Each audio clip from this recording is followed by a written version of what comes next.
Yo, how's everybody doing today on this, well, for me, kind of snowy Saturday? We're trying something a little bit different, so let me know if there's any weird issues with the broadcast, because I'm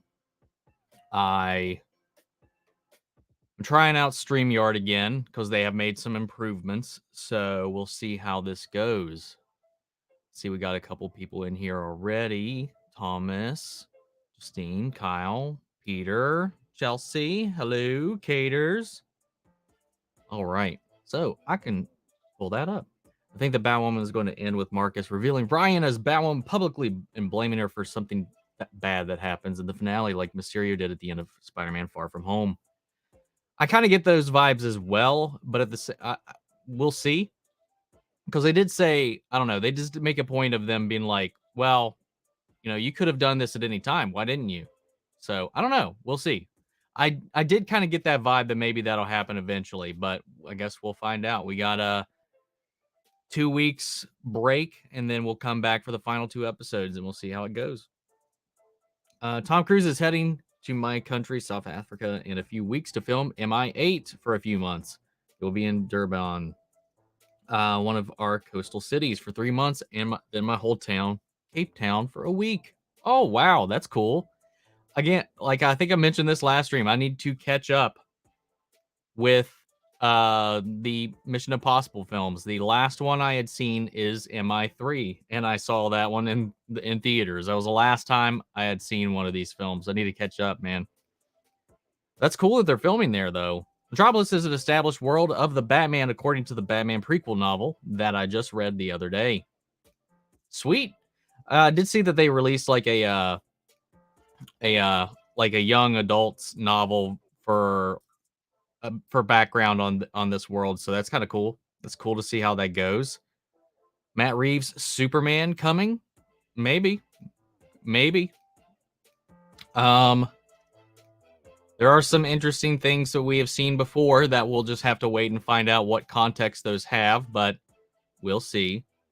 About Wonder Woman, because I saw set photos of her like a year ago. That was actually what I was talking about. There was anyway, moving on. Let's see. We might see a new Superman that isn't Henry Cavill, a part of Reeves's world. It's quite possible. Peru. What's up, Anthony? What up, Barry? I don't see Superman in any Matt Reeves Batman movies since they are standalones. I definitely wouldn't count that out at all, but we'll see. I don't know why I put it, but I feel like Bruce, this Bruce, would for sure listen to the Pixies if he had listened to Nirvana. If he probably listened to Nirvana. Bruce blasting Where Is My Mind in the Batmobile. Fair enough. What's up, Mandy? Doing all right. Donick. What's up, Kazi? Was I tired yesterday? I mean, I'm tired like every day. Why specifically yesterday? Did something happen? What's up, Anthony? Greetings from Peru. Shout out to Peru. Do you think that Grant's Flash is in the Flash movie?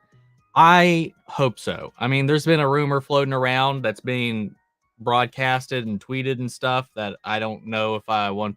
I don't want to believe it, just in case, to avoid disappointment if that's the case. But that again, it also, from what I've seen, it's not really from a reliable source. But I want him so badly to be in there, at minimum as a cameo. Spent all night binging X-Men the Animated Series. Truly one of the most iconic superhero cartoons of all time. I agree, man. I really do agree. I love that show growing up. And thank you, Matthew Dunham, for that super chat. No message, just thank you. I really appreciate that. I really do. Hey, man. Watched Arcane for the first time this week. Bit late to the party, but I enjoyed it. Yeah, I'm glad you picked it up, man.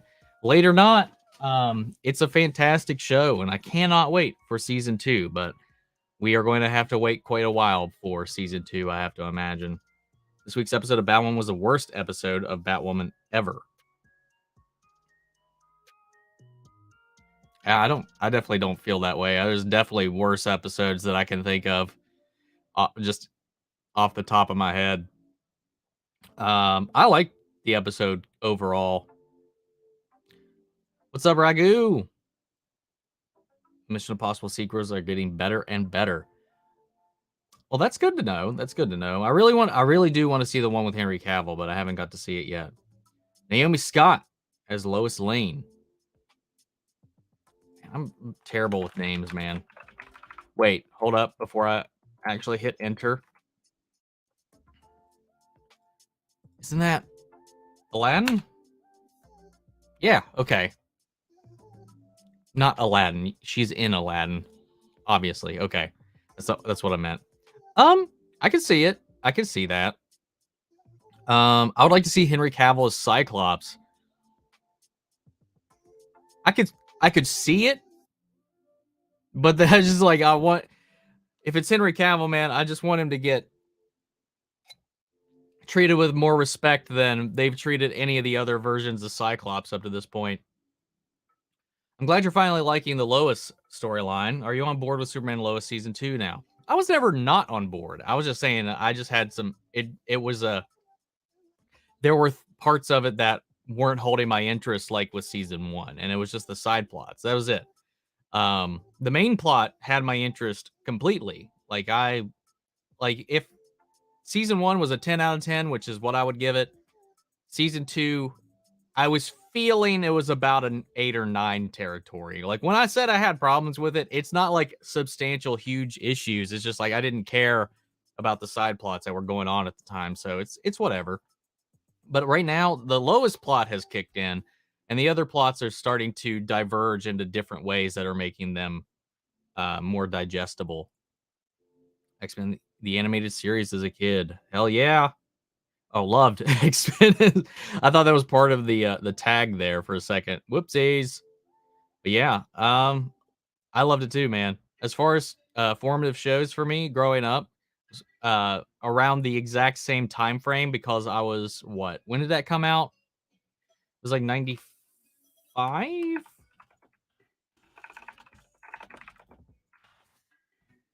Oops, that is not what I meant.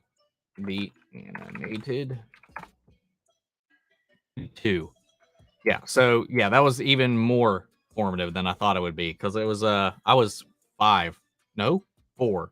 4? 4. I was 4 when that came out. That, Batman the Animated Series, and Spider-Man were all pretty much those and Power Rangers were all I consumed at that age for the most part. What was your reaction when you saw Gideon dying in Legends? Donick, my reaction's on the channel. You can see it, so I'm not going to tell you. Go watch it. If Naomi Scott was announced as Lois, I would pass out. She's one of my favorite actresses. I like Naomi Scott. I like her a lot. I think she'd be great. Really dug her as really in any of the roles that I've had. She was probably my least favorite part of the Power Rangers reboot.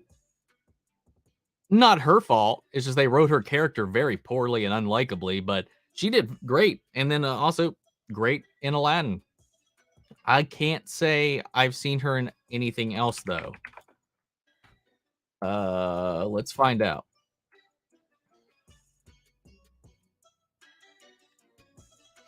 I'm just pulling up her IMDb real quick because I really think those are the only 2 things I've seen her in.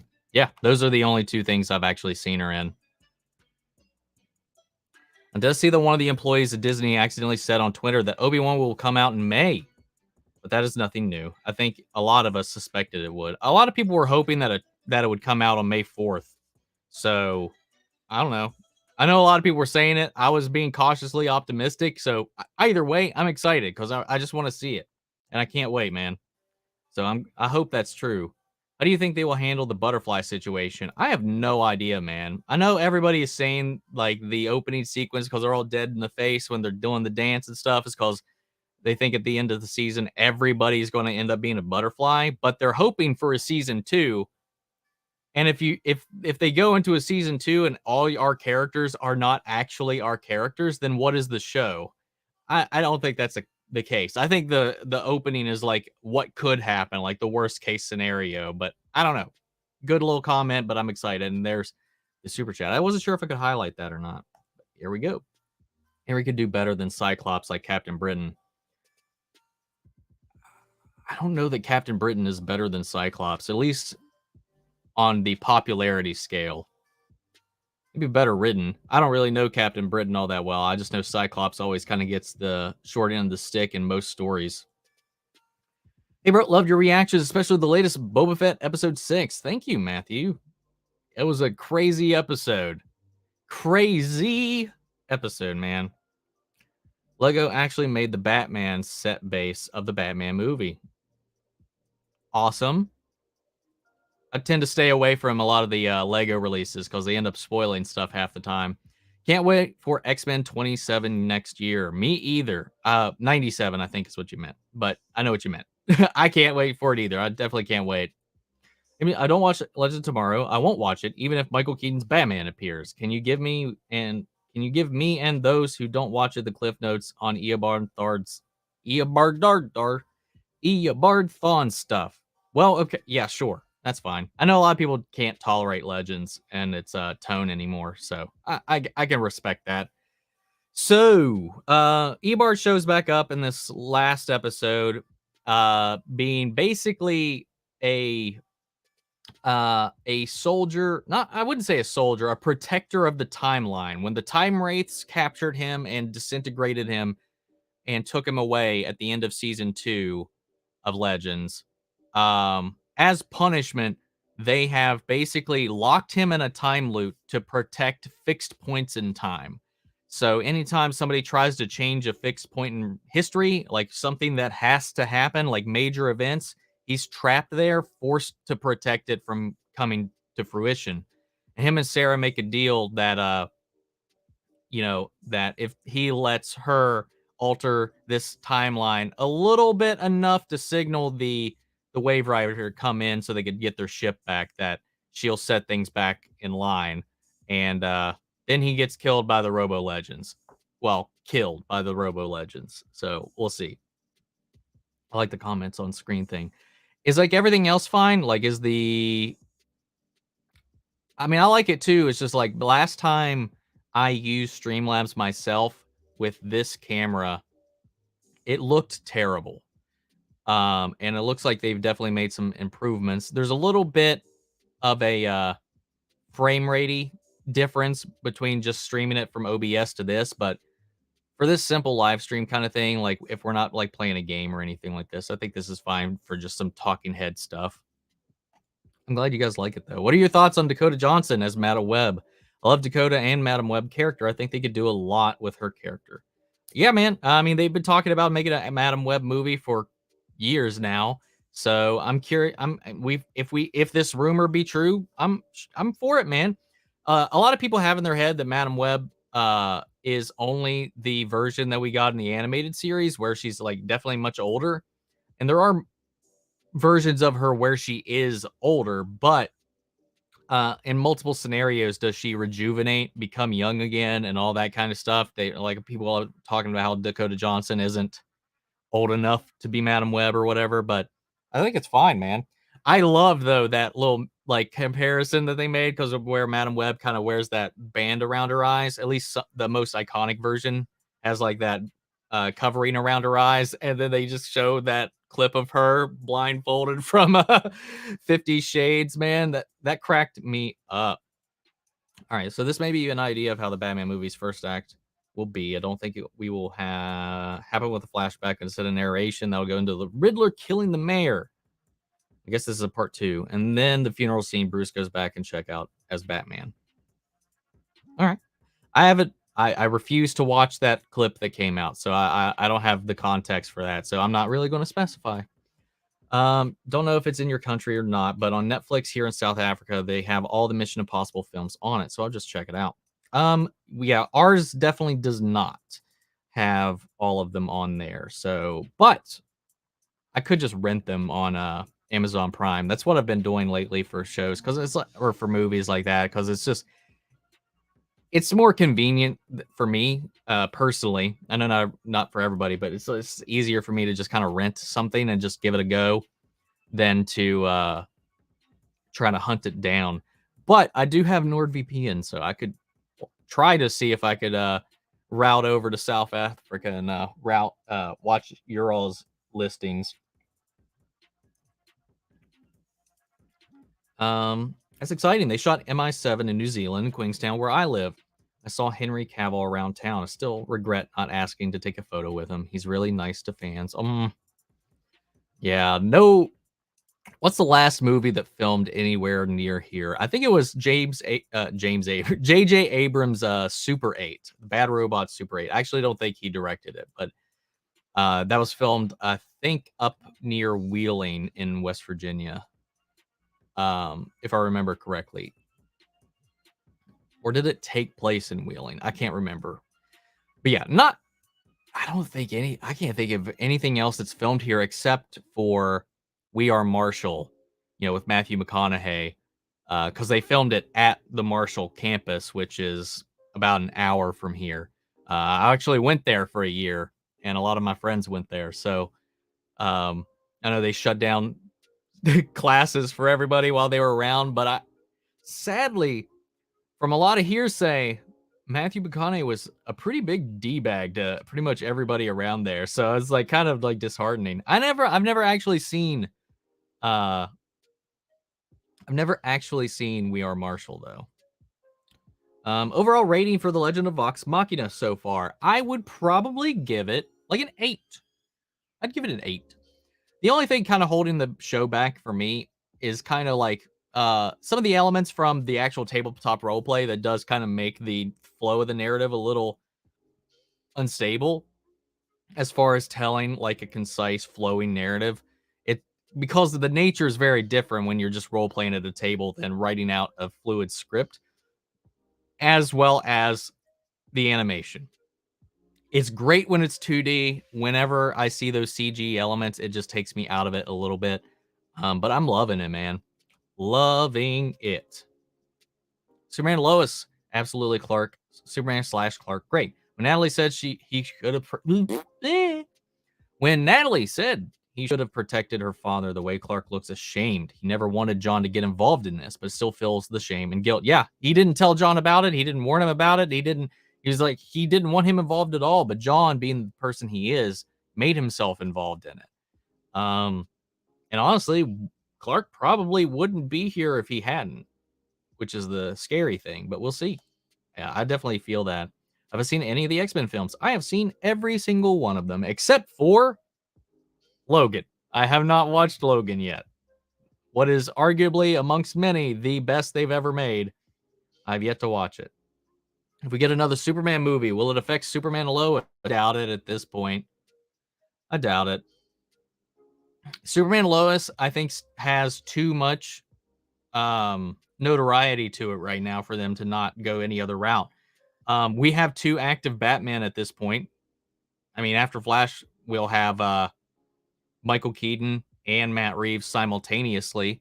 We've had the Flash and Ezra Miller simultaneously. I think they're starting to wean away from that, but I've also feel like they've not. I mean, we've had Henry Cavill while Tyler Hoechlin had been Superman on the small screen before he even got his own show.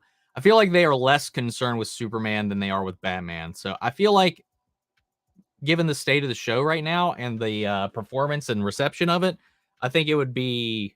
I don't think that there's a consideration for them to downplay the show. At least I hope not. What's up, Maria?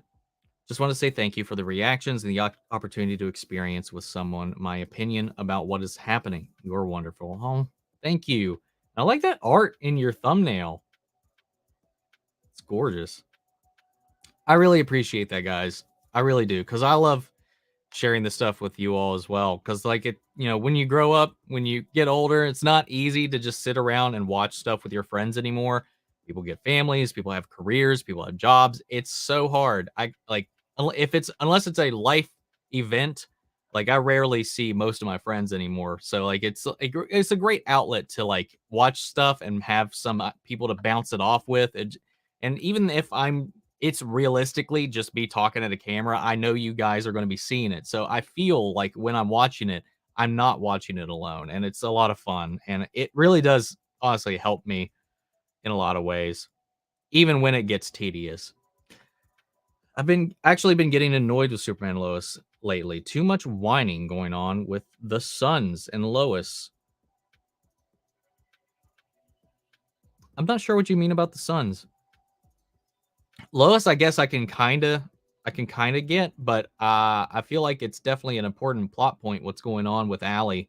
I mean, they're setting up, I guess, Parasite, a new Parasite. So I don't know. I didn't have a problem with any of that stuff. The only problem with that involved the Sons was I wasn't totally into the way they brought up and resolved the Sarah camp thing. So like it just feels like, they haven't even addressed it at this point. I just feel like we probably didn't even need that. Um but yeah, I mean that's feel the way you feel, man. I don't I don't feel that vibe right now. However, I am definitely annoyed with Kyle. God damn it. Oof. That last episode of Arcane was brutal, though, with Jinx giving that ultimatum to Vi, which in the end would result in her staying Jinx, knowing at that point Powder is gone. It's so powerful, man. Let me find it because it's a really interesting channel. Because I like seeing like professional opinions on certain things like physics. Dr. Hope's Sick Notes is also a good channel to check out. I think that's Dr. Hope's Sick Notes is a great place to watch. Is a great channel to watch. He breaks down scenes from movies and stuff like that, and gives like the actual like medical diagnosis just from based on visuals about what injuries people would have got. Is it survivable? It's a lot of fun stuff like that. But recently, I found a psychiatrist watches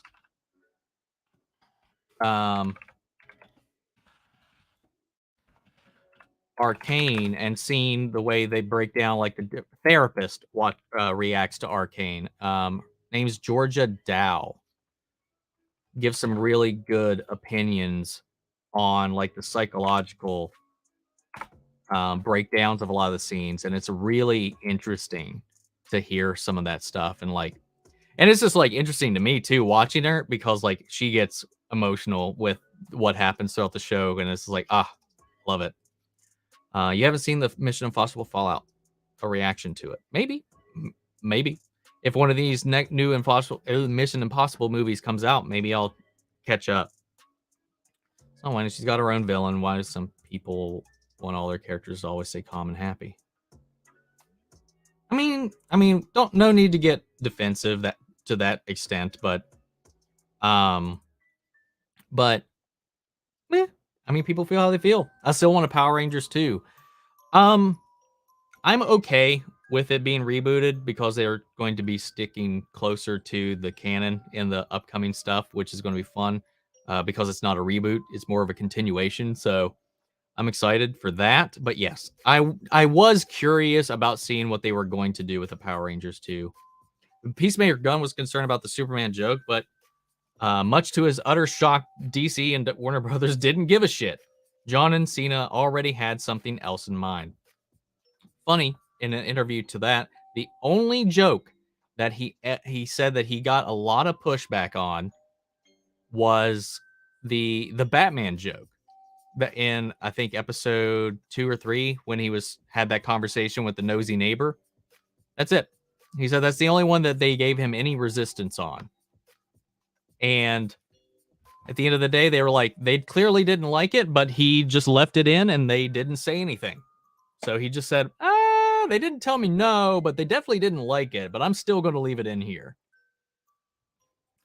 Said recently that I liked how they made Kyle so likable in Superman and Lois. Now he's cheating on his wife. Come on, show. Well, he's not now cheating on his wife. Technically, while he was still an alcoholic shitbag at the beginning of season 1, he had been cheating on his wife. So can we come back from that is the question, because he's made so much progress since then, But now this is just a new thing that makes it just sucks, man. I was right there, man. Kyle is one of my favorite characters, and now I'm just upset.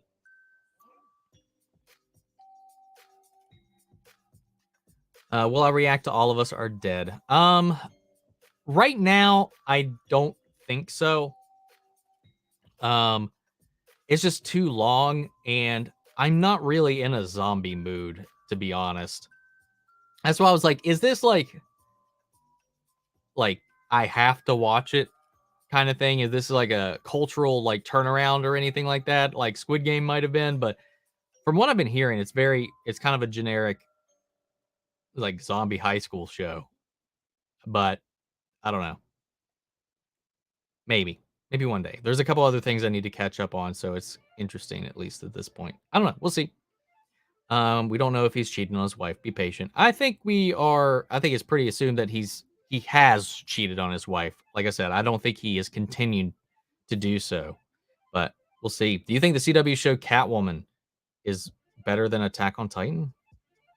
Do you mean Batwoman? And do I think it's better than Attack on Titan? Fuck no. Hell no.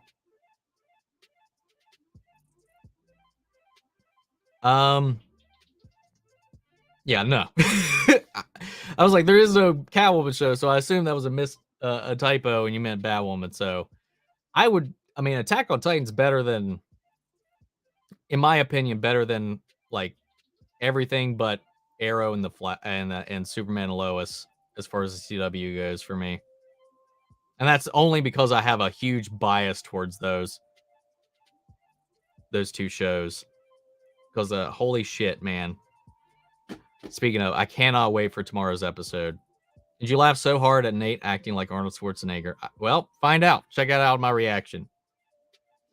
Would you want there to be a CGI version of yourself long after you are gone? I'm seeing this become a huge debate on social media as a result of Luke's appearance in Mando and Fett. It is a huge technological feat and achievement, but I don't like the precedence that it does set. I like it in this case because it is the continuation of a specific character and a specific legacy. There have been other attempts to use this technology to carry on other people in new projects rather than casting somebody who could use the job or the work or the exposure now. So in this context, I'm not bothered by it. I'm bothered by the thing I'm worried about is the precedence it could set in Hollywood, which we saw with that James Dean thing from 2 years ago, where they were just going to give an entire movie and a main cast member role to a dead person they were just going to use computers to resurrect instead of just, and this wasn't like something he was attached to previously. This wasn't something he was attached to before. This was a whole new role, whole new thing, not tied to anything previously. They were like, James Dean would have been great in this, but he's gone. So let's use technology and reworking his audio and magical algorithms to resurrect him from the dead and steal a role away from living, breathing actors. So, like I said, it doesn't bother me here. I would personally, while I do like it from like a fan perspective, I wouldn't care less if they like hired somebody else to play Luke at this point. It wouldn't bother me at all. But I think this is different, but it sets up a potentially dangerous precedent moving forward.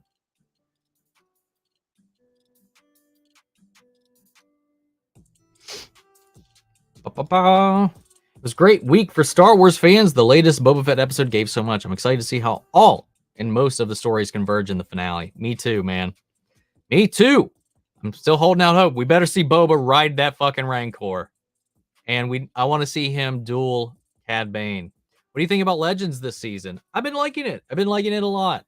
I like that they've kind of been having like a flowing, continuous story that isn't too. I think the reduction in episodes has definitely helped out the pacing of the show. I don't really feel like we've had too many filler episodes. There's still been one or two, but not nearly as many. Having them like not bouncing around time and being trapped in a specific period, I feel like has made it a lot easier to stay focused on it and them zeroed in on the story at hand. So I've been digging that curious to see where they go from here, though. What's up, Marcus? What's up, squad? I love that we can see the comments you were talking about now. Yeah, man. We're back on it, at least. I wanted to test this out, and then I accidentally bought it for a year. So maybe we'll just use this going forward. I hit the wrong button. I meant to do this for 1 month, and I hit the wrong button, and it was like, oh, you want to commit to a year? And it's gone. The choice is gone. So we'll be using this. I will be getting my use out of this, at least. I'm excited about the Halo TV show. The teasers were good. The official trailer was really good. Will I react to episode 1 of the show? Well, did you check out my reaction to the trailer? Because I talked about most of that. I'm so excited for the show. I'm a little concerned with the changes to the story that they're making, but I'm willing to give it a chance. But because it's Paramount, because Paramount distributes through Viacom, I don't know if I can react to episode 1 of the show because Viacom and CBS, they block and strike the shit out of stuff for anything that they own, regardless of fair use. So if I do, I'm going to try it. I'm going to try episode 1 and put it on the channel. But if it's overly difficult, if they hit me with a strike or block or anything like that, it might end up being like something I continue only on Patreon. So it's just the sad state of how copyright works, man. And they are one of those companies that abuse the shit out of it. Fair or not, and I don't have the financial backing to fight them in court over a video that's probably only going to make like $15 in the long run. How do you think the Boys animated series will do against Invincible? High hopes or pessimism? Oh, it's not even going to come close to Invincible. Are you talking about Diabolical? Because that's just a bunch of short stories. Like, they're not even full episodes. Some of them are like 5 minutes, 6 minutes, 10 minutes. Just short stories from the universe. It's, from what I've heard about it, it's more like Star Wars Legends than anything. So it'll be interesting. Unless there's a different animated series that I'm not aware of that's coming out. Have you seen the fan-made Gambit film? I have not. If I haven't, do yourself a favor and check it out. I might have to look that up later.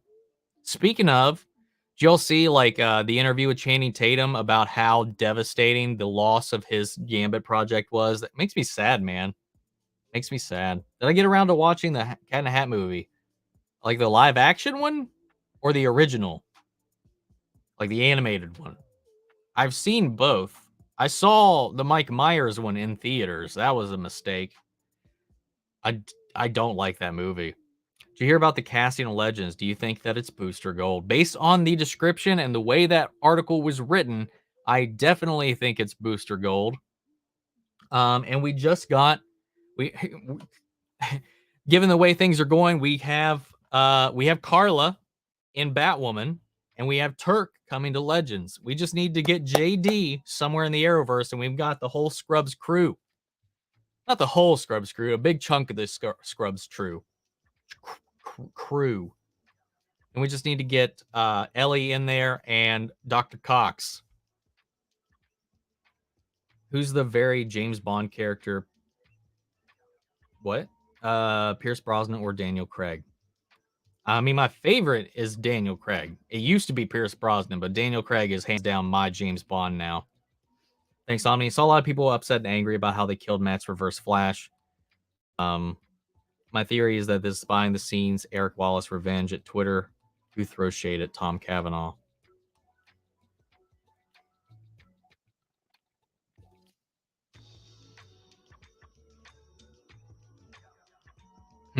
I don't know anything about that, but sure. Naomi Scott was in Charlie's Angels 2019. Yeah, and I did not watch it, so it's still not a movie that I've seen her in. Jimmy Woo and Darcy show on Disney Plus. Give me, please, just more Darcy in that outfit, please. Anyway, Dakota Johnson could play Madam Webb well into her 90s. Very true. It's going to be 2 episodes of Peacemaker left. There's only 1 episode of Peacemaker left, right? Am I high? No, you're right. You're right. No, we're only on episode 6. I don't know why I thought we were on episode 7. I was thinking of Book of Boba Fett. We only have 1 episode of Book of Boba Fett left. Sorry about that. How do you think Thawne got to Earth X before this last episode? We got new Thawne got killed by Black Flash, and then we saw him on Earth X. Now we know he died again after Black Flash. I don't fucking know, man. Eobard Thawne's timeline makes no sense. But you're right. When he showed up on Earth X, he did say that he was that same one that survived that, and now he has a new face. And he just put the Tom Cavanaugh face back on. But obviously, he's got a bunch of time remnants throughout all of time, so who knows which version that actually was.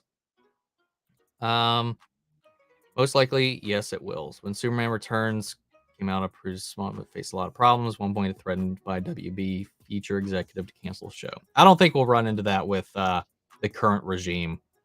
I think they're a little bit better at that, despite a lot of their other controversial takes. Can people who get angry when Superman Lois isn't 100% Superman just stop watching and leave the fandom alone? It's a superhero family drama, not a Zack Snyder movie. So, like, Angry Joe. I don't know what some people expect, man. Like, it's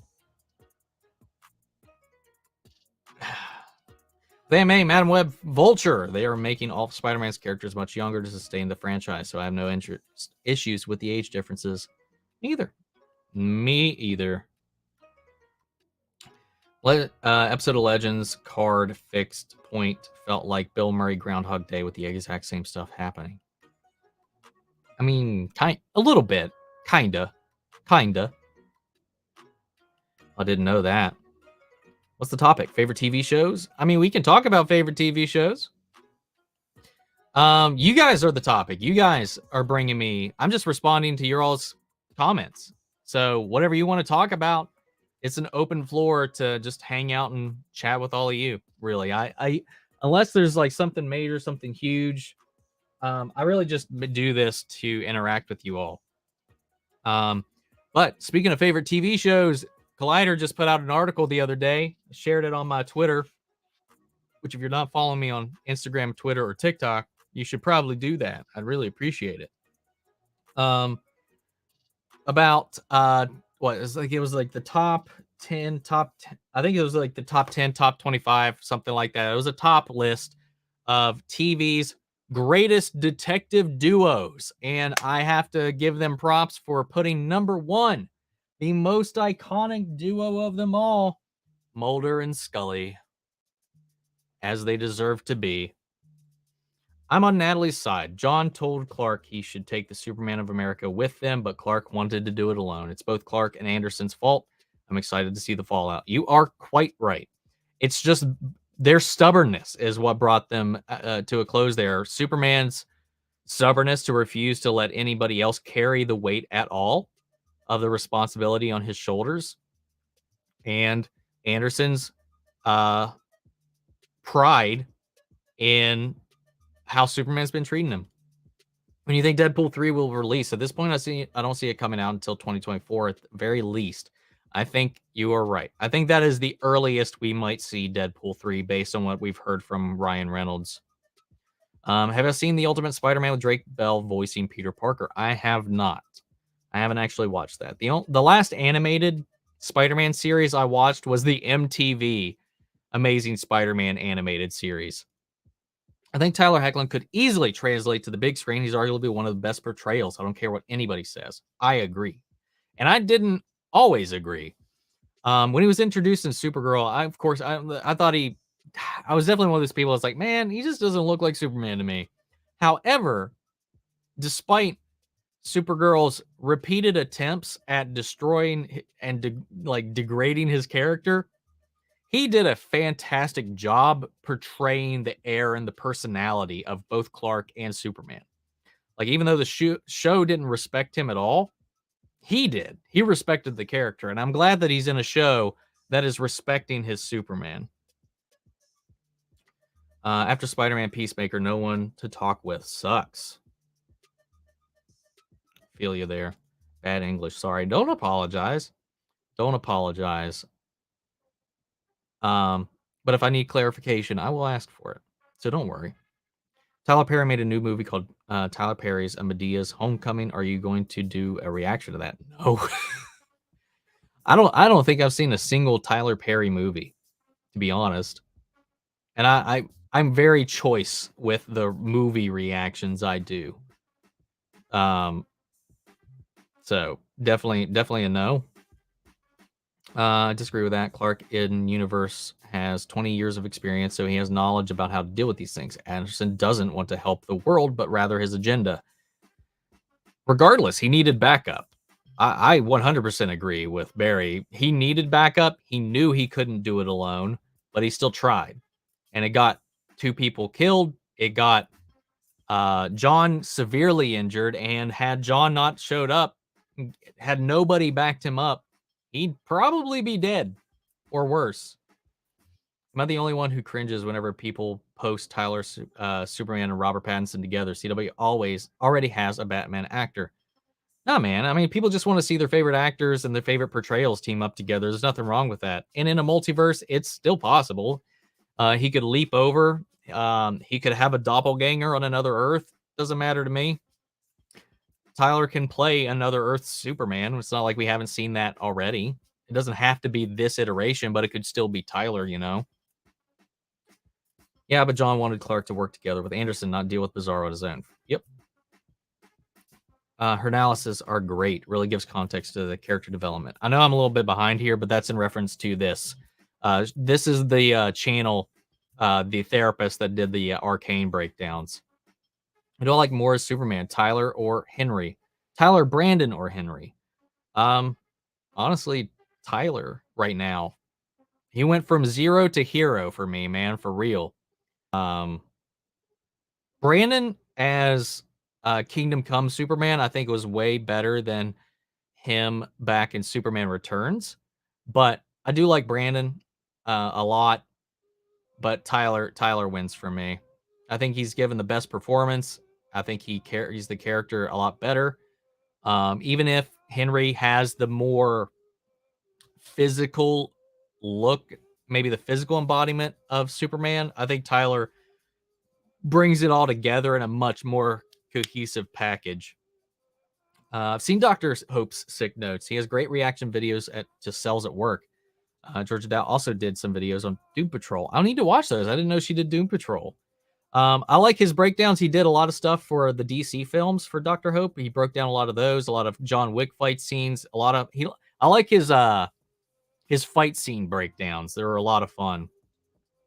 Colors and Alcatraz Sekiro will help someone regardless of nationality, but Anderson, everything Superman stands for it. Kazi, that has nothing to do with the argument at hand. So that's not helping your argument or hurting it. It just has nothing to do with the conversation, which is kind of par for the course when we get into a debate with you. Anyway, for me, Henry is my favorite Superman. He looks exactly what Superman looks like in my head. Yeah, he looks the closest, I think, to what Superman looks like in my head. But there's still some. It's still not perfect for me, personally. But how perfect can you get? A lot of the characters in the comics are just drawn so unrealistically. What's up, Stixie? Can't say for long, but am I liking Peacemaker? Has anyone's head exploded? Not yet. No one's head. Well, not technically. I'm loving it. What if Peacemaker's neighbor is actually Agatha all along? Well, I think the reveal at the end is going to be that he's been Batmite this entire time, because he definitely seems to have a fixation with Batman. Too much psychological stuff going on, maybe. Movies, games, behavior during a lockdown, and so on. We are getting analysis and analyzed to the core. Interesting, but also dangerous knowledge off topic. I'm not sure what you mean. We are getting analyzed to the core. I'm not sure what you mean.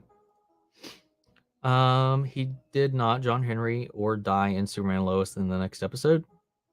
What? What?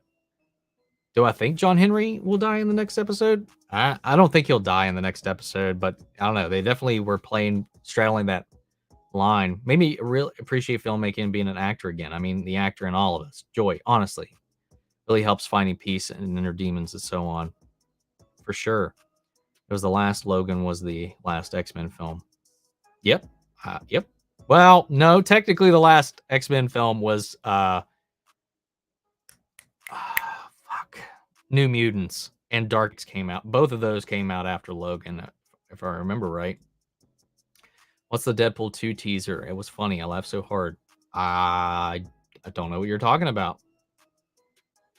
John wanted Clark and Anderson to work together, but Anderson clearly doesn't believe in Superman's altruistic goal of helping everyone, regardless of nationality. That again has nothing to do with why they didn't cooperate in this episode. It's both their stubbornnesses to not meet in the middle. So try to be defensive, something most people hate on it. Papa. Love that Deadpool teaser. What Deadpool teaser? You think a CGI Leia would be in poor taste? Would Carrie's family agree to it being used? They did. I definitely think they would agree to it. I know Disney has said they don't want to do it, but I feel like, one, she would be all for it. And I feel like, because this character and that legacy is important to her. She cares about it. She likes that character. She was fine with herself being de-aged. I know she wasn't passed or anything like that for Rogue One, but still, I think she'd be all on board for it. I don't think so, but as long as it's not going to take jobs from new roles and new things, I'm fine with it continuing something and making it stay consistent with what we've seen before. But yeah, it's fine. I think that'd be fine.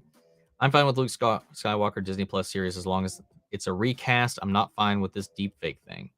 If they commit to a long series, I would prefer them cast somebody to play Luke. So I do kind of agree with that. And I mean CGI Leia and future Star Wars content. In small doses, yes.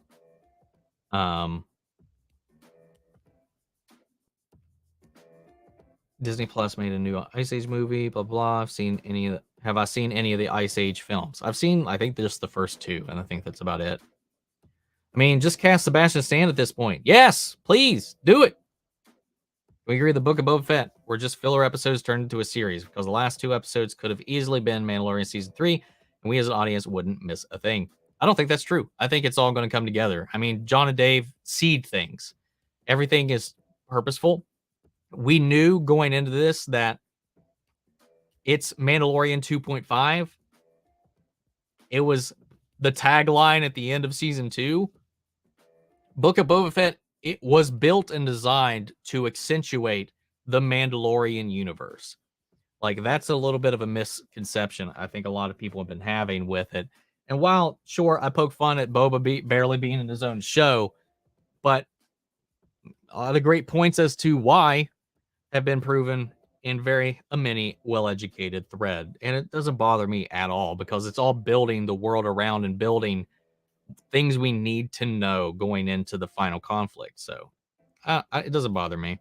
I don't know. I hope the last episode of Book of Boba Fett will pull everything together. I'm sure it's going to. I'm sure it will. Every time I hear Boba Fett, I think of the blue Pokemon that looks like the thing at the back of the throat, but upside down. I don't know what Pokemon you're talking about, and I have no idea. Oh, Wobba Fett. Okay, never mind. I got you. I just had to say Boba Fett out loud again, and I figured it out. Wobba Fett.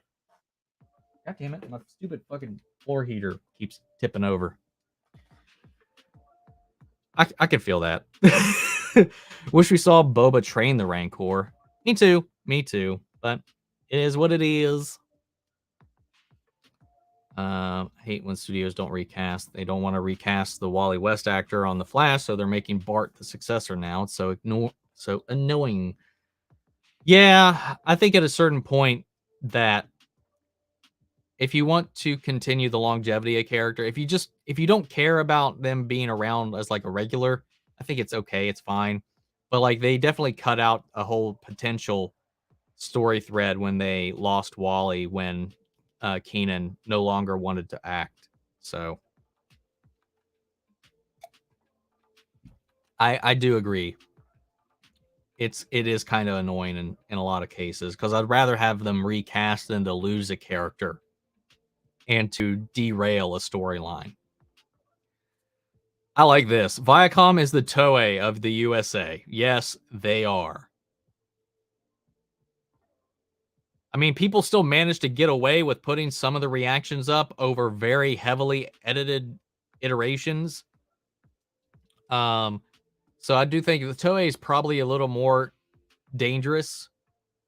And honestly, after this legal stuff and the way it's been proceeding, I'm actually kind of afraid to continue Attack on Titan, even though I only just did like 3 or 4 episodes so far of it. That with how this legal drama between the US and Japan and YouTube is getting a lot of heat. And it's definitely dangerous for a lot of channels if they cover anime, and it's like, oh god, I almost want to just stop and delete those videos, but I don't know, man. Still waiting on Jumanji 4. I'll watch it. I've been liking it so far. The actor of Wally West teased his return to the show. I mean, I'm sure he'd make a guest appearance here and there. He was supposed to be in the finale of the big episode in season 7, but couldn't make it because of other things going on. So they wanted him. He reached out. He wanted to be there, but there was like a scheduling conflict and he couldn't make it. It's not that like he can't come back at all or ever, but the problem is they can't utilize a character who becomes the future major Flash. He's the fastest Flash iteration. He's the fastest character in fiction. So like it's just like, damn, man, not being able to have Wally around it sucks, man. It does. Bro, he's never going to commit to being a series regular. That's exactly what I was saying. Whatever, Wally should be a regular instead of Cecile. I agree with that. Sheena, what's up, gal? How are you doing? Would you like the idea of a death of Superman being the main plot of the last Superman and Lois season? And if it would be the last Superman scene, are you okay for season 3 to be the last? Season 3, I still think is too early, which is exact. And I was even like, oh my God, why are we doing Doomsday right now? This is way too early. I know we got all the Superman here, all the other Reign of the Superman characters floating up. Can we please not kill Clark in this? I wouldn't like that. And I'm glad we kind of steered away from that, though I still feel like we're going to be leading into a Doomsday of some kind. But Death of Superman is becoming the DC equivalent to Dark Phoenix. Can we just not? Let's stop it. Where's the Gambit movie with Channing Tatum was made? I was hoping it was going to be made in the future. Me too. I was looking forward to it. Did you ever watch the deleted scene of Crisis on Earth X when Eobard thought on Earth 2? Harry Wells should do a reaction to it. I have seen it. I have seen that. Can't wait for the Flash to come back March 9th, which is a Wednesday. Yes, it is. Can't wait either. I think the final season of Superman and Lois should either deal with Lex Luthor or Darkseid. Death of Superman is something they do in season 4 or 5. That's a fair thing. It definitely shouldn't. If they did it, it shouldn't be the last season. It should they should have the recuperation season where he comes back, black suit, and he's struggling to get his powers back while relying a little bit on the new Superman as well until he finally gears back to full strength, and then we lean into some of his die-hard, hit-hard, heavy hitters like that, like you mentioned, Barry. After seeing Cad Bane in live action, I'm super pumped to see if he'll be in the Kenobi or even Andor. One can only hope. I would love to see more Cad Bane. For sure. I think CGI de-aging is pretty cool. Owning characters' likenesses of dead actors is still strange to me, though. Peter Cushing in Rogue One, for example. Like I said, that's a good example of what I was actually saying. Peter Cushing had passed, but they brought back his character who existed previously in this for minor roles in this. I thought that was fine. Because it's keeping us consistent with the universe we are in. It's bringing back a character he was already associated with. I feel like that's fine. But like I said, it becomes a problem for me when they bring back a dead actor or do an entire movie with a de-aged actor who is just older, but they just make the whole movie from him on a younger perspective that has no ties to anything else. I'm mostly coming to mind thinking of what was it? The last Scorsese movie that came out.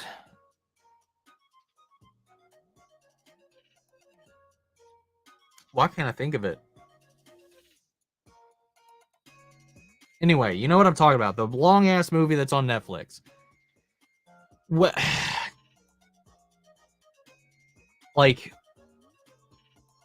half that movie was built around Robert De Niro's character at a young age, and that easily could have just been another actor.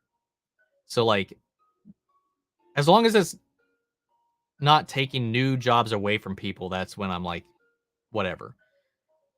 Like that James Dean thing I mentioned. So I'm fine with that, but like I said, it just sets a precedence for Hollywood to just push things further in the wrong direction. The Irishman. Thank you, guys. Thank you. Gosh, I don't know why that was so hard to pull out of my brain. If we're talking general TV shows, just got done binging the new Reacher series, and it was awesome. Yeah, I've been hearing some really great things about that, and with Alan Richardson, like I was like after him leaving Titans, and seeing the trailer for Reacher, I was like, oh damn, this looks fun, but I don't know if I'll react to it or not. But yeah, I really do. I might check it out at one point. I really like him. He was one of my favorite parts of Titans, consistently. So I really do want to follow him around and see what he does later. Also, really enjoying the Legend of Vox Machina, though. I'm glad. I'm glad you are, Amanda. I'm glad some people are picking that up. And it's just the problem is it just makes me want to play D&D more than just every 2 weeks, man. I need more D&D in my life. Love Jack Reacher. I may have to check out the show. Wish they dropped the Reacher series episodes weekly to build up interest. Did they do like everything all at once? Damn, that sucks. Yeah, I wish it was weekly too, but like I get why they would with that. I think it's a little more risky. I don't know. Actually, I don't know why they did that. Amazon Prime usually does weekly drops. So it is kind of strange that they would dump it all at once. Do it better than Tom Cruise movie version, in my opinion. Yeah, I had no interest in that movie. It did not look great to me. So I never watched it. Tyler didn't look like the classic Superman because artists drew him after Christopher Reeve's image when he no, not really. I don't think Christopher Reeves looks like a comic book Superman at all. So I don't feel like we're going with that, but I don't think we're seeing the same thing there. But Snyder cast Cavill because he looked like Reeves. Same with Brandon Routh. Sure, but I mean, like the artists, I never associated any of the comic book drawn versions of Superman to actually look like any of the actors personally. Seeing as we are mentioning the X-Files, what other 90s TV shows do I remember loving? Power Rangers, Batman the Animated Series, Spider-Man the Animated Series, X-Men the Animated Series. At that age, I didn't get into X-Files until I didn't watch it live until it was in season 8. I know, great starting point, right? But I watched a lot of reruns over my summer vacations.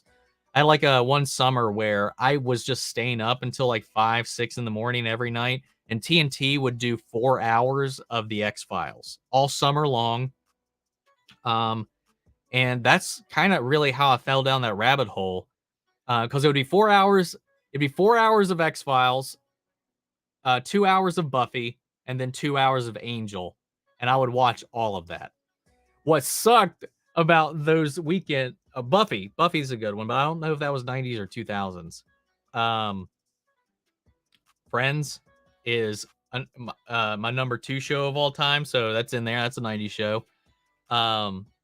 But the annoying thing about that 4-hour block was that the first 2 hours were consecutive. So it'd be, let's say you're in season 3, it's episode 2, And then so it's episode 3, right? So you're in order. We're in the same season.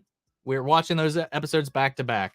That next block of 2 was a completely different season back to back. So might be like it might be season 6, episode 5 and 6. So I was watching the story of the X-Files progressing from 2 different points in time, and I'm like, holy shit, how did this thing happen? I'm not there yet in the other block. So it was like so hard to keep up with until I finally got it, man. Ah, man, I love the X-Files. I talk about it all day long, man. Ryan Reynolds, first time I ever saw Ryan Reynolds was in the X-Files, man, when he was such a little baby. Lots of great actors, man. Made some starts and made some guest appearances there. Are we listing Naomi Scott's movie? She was also the Pink Ranger in the last Power Rangers movie. Sorry if that was already mentioned. I actually mentioned it myself, but no problem at all. But yes. Still though, Naomi Scott, she's a good-looking gal, but I'm sorry. You just can't beat Amy Jo Johnson. And I can't wait for the episode of Superman Lois that she's going to be directing this season. You remember the hype for Batman v Superman? They had the best trailers. I was so excited that we were getting that film. Me too. I was like, holy shit, I cannot wait. And then I was disappointed. Definitely looks way more faithful to the book than Tom Cruise movies. I also love that they are adapting The Killing Floor. Don't know what that means. That makes sense. Tyler can still play in Elseworlds Superman. You're right on me. And this just goes to show like how desynced I am from where the new message is coming in. What's up, Azarha? Hi, dude. How about this Boba, Mando, and Cad in a shootout, like the good, the bad, and the ugly? I think that would be cool, but I don't know why we'd be in a situation where Mando is in a 3-way duel with him potentially shooting at Boba Fett. But I do want to see a standoff strictly between Boba Fett and Cad Bane. Tom Williams is my favorite Superman. Tyler Hoechlin is still a 0 to me.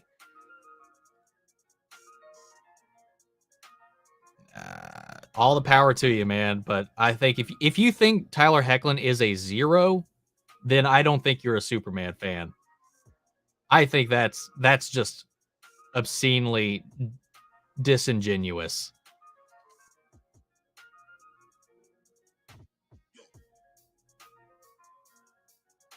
Just my thought. I don't like pulling that card, but to say a 0, like I respect an opinion, but a 0 is just that's just disgusting. Like that doesn't even make sense. It's not logical. That's just silly to me. It's not even a realistic answer. That just means you're not giving him a chance. You're not watching it. You're not keeping up with it. And I know you didn't watch it because you would just come in last season and just ask me how it went rather than actually watch it. Anyway. Bah! Oh, shit. Wrong that. Never saw Henry Cavill as Superman. A little too gruff for my taste. Also, the receding hairline. Oof. It never really bothered me. Yeah. My only problems with Henry Cavill is I never felt the warmth. I never felt Superman's warmth coming off of him or personality come off of him. That was my problem. But I think that was the direction, not so much Henry Cavill, because I've seen him give that in other roles. Do I like slim or buff Batman? I prefer somewhere in the middle. If I had to choose, I like slim Batman more than buff Batman. When I was younger, I used to not care for the Dark Knight Returns Batman. That's my least favorite Batman, is the Dark Knight Returns Batman. Frank Miller's Batmans in general. I don't like any of them. I don't like his Batman stories. I don't like any of it. I don't like his version of Batman whatsoever. So I'll give you that. But Ben Affleck, I think, is the most comic book accurate Batman. He's not like huge buff like the actual I know he's inspired on and based on the Dark Knight Returns Batman, but I think he was just, I don't know. He's my favorite casting choice we've had for a live action Batman to date. Even if I have some minor criticism with how he was used and portrayed. I think he was a great choice. And the parts where he got to shine as Batman and as Bruce, I think he excelled. I just wish he had a solo film, man. I really do. But we'll never get that. I think the comics now are disrespecting Superman much more than Supergirl series. Even her comics are going overboard with Supergirl stronger than Superman. I mean, Supergirl's always been stronger than Superman physically, just by nature. And one of the main reasons for that is she's older. The other is Superman's always holding back, and Supergirl is never holding back. Because in the comics, she's a rough and tumble person. Her biggest struggle is learning to hold back. Because she didn't grow up on Earth having to learn how to use restraint. When she came in, she was already an adult, for the most part.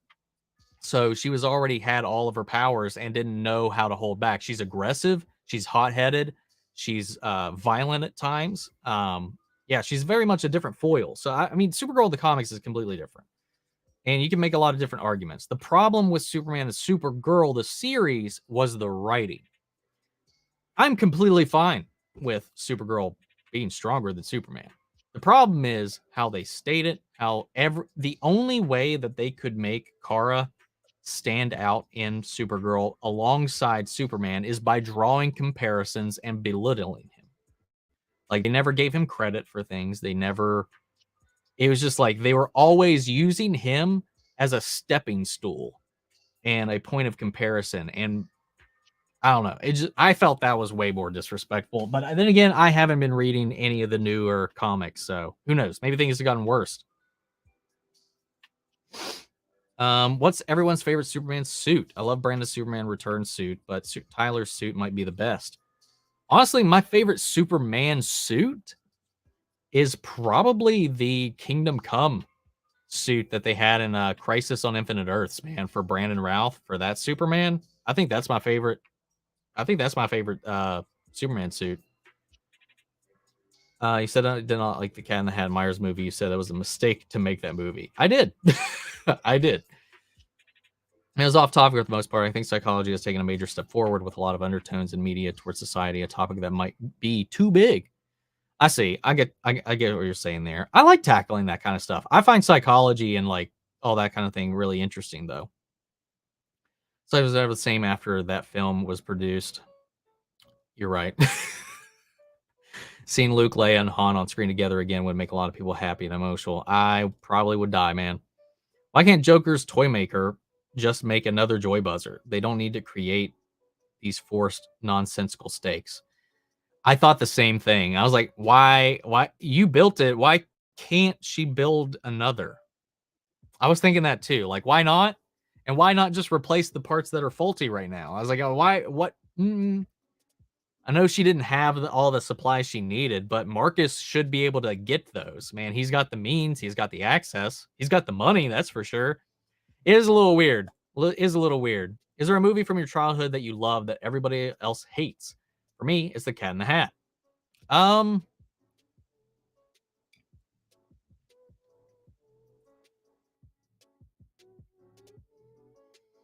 Huh. The thing, I don't know, man. Like, for me, I feel like most of the things that I loved growing up, most people my age growing up also liked. Let me think.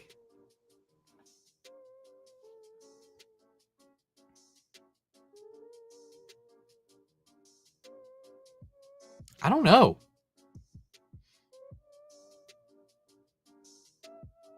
I can't think of one right now. Hold on. Let me just look behind me for inspiration.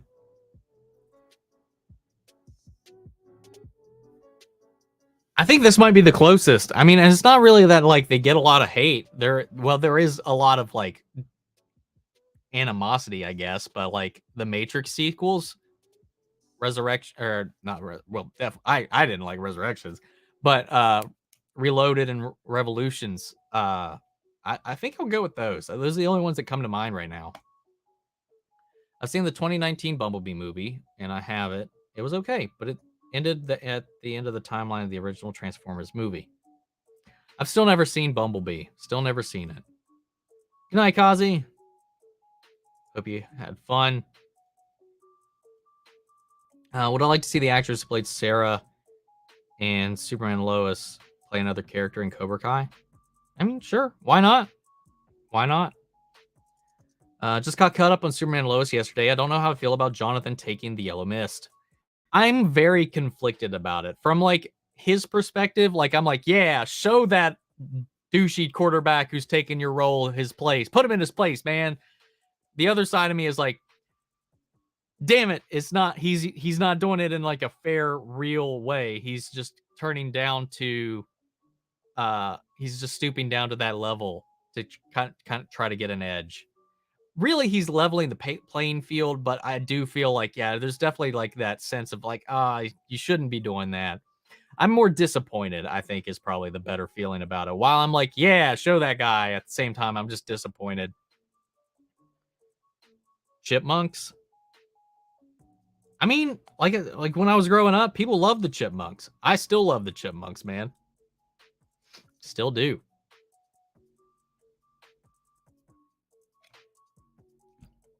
So I don't feel like that qualifies. I feel like most people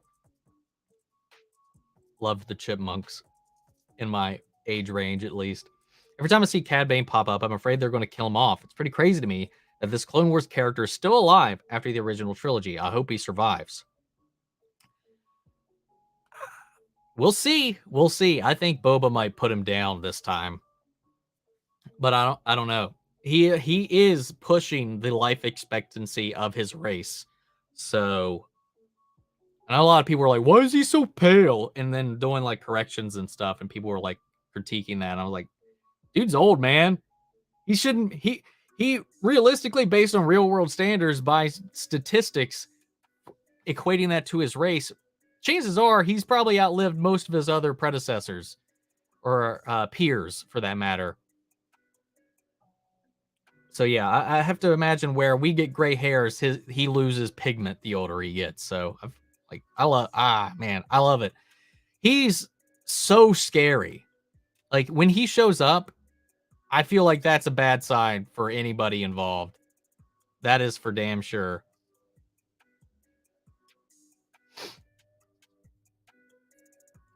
Thank you, Steven, for that super chat. What other Star Wars characters would you like to see on any of the Star Wars Disney Plus shows?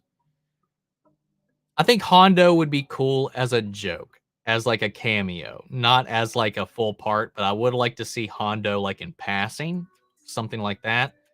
Or I really want to see Quinlan Voss again. I really do want to see Quinlan Voss again. Those are the two that come to mind for me right now. Rex. Now I just got to find my place again. Here we go.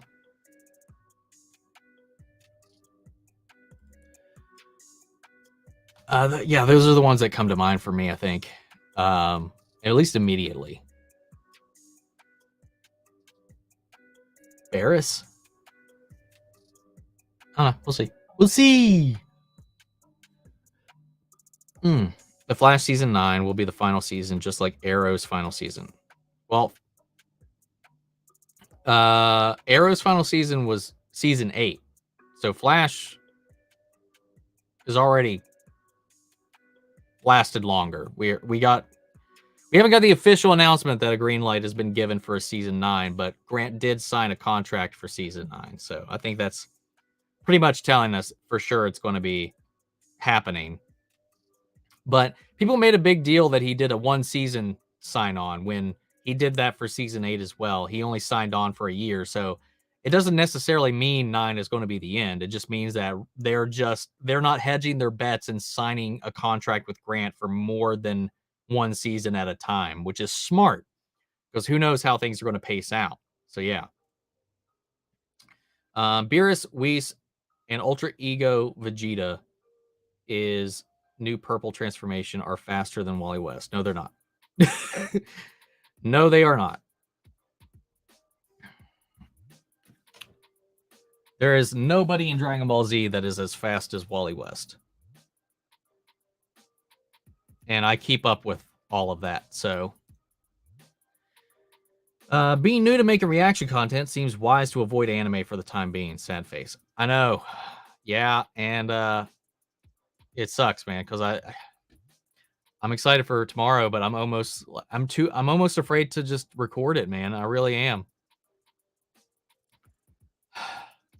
We'll see. We'll see, I guess. I wanted to do it because it's like this big thing. I love the show, and I'm just like, but I don't know if it's worth potentially losing my channel over, you know? So I might just call it quits. I think Cad Bane has so much potential for live action. I would be so sad if they killed him off at the end of Book of Boba Fett. I don't think they will. The thing is, the Book of Boba Fett could be the end of his story, you know? But we have these things like Kenobi. We have more Bad Batch coming. We have Andor. We have stuff that is taking place prior to this point in time that leaves us open to still seeing Cad Bane in many different ways in many different shows. So he wouldn't be gone. I just don't know how much longer they can justify him being alive. Let's see. Tyler Perry's Medea Homecoming is on Netflix. It's going to come out on February 25th. Cool. Don't have any interest in it. I know Arrow fans would prefer Darkseid as a fun crossover villain, but I would rather have him as the main villain for the final season. I think these writers could do it. Yeah, I mean, I would like it to be a crossover, but I'd be fine if he fought him on his own.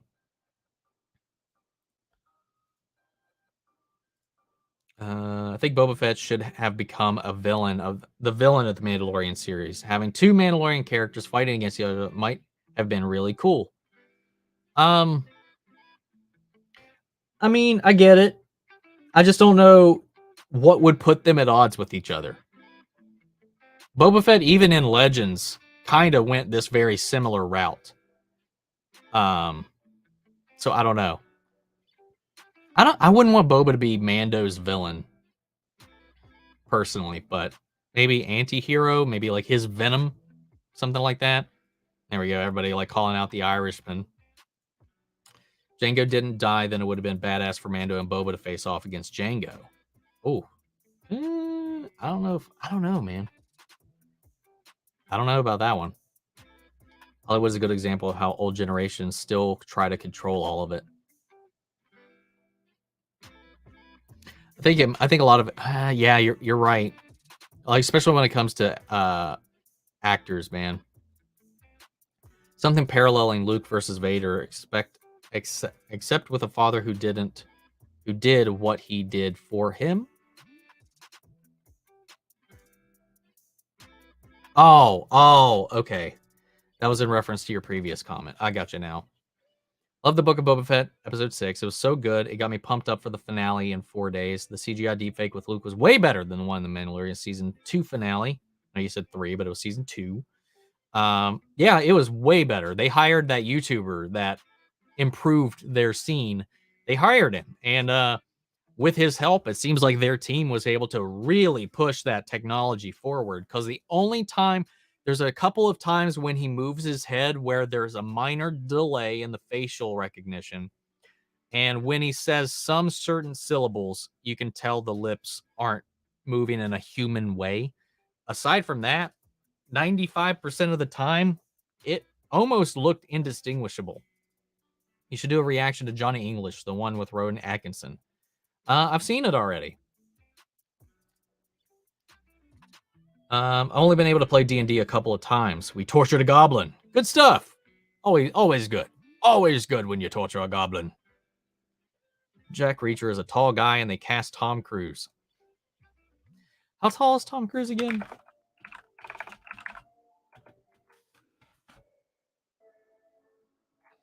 I'm an inch taller than him. Yes. We used to be the same height, but apparently I found out the other day at the doctor I'm actually an inch taller than I thought it was. Do you think Doctor Strange is going to outdo No Way Home?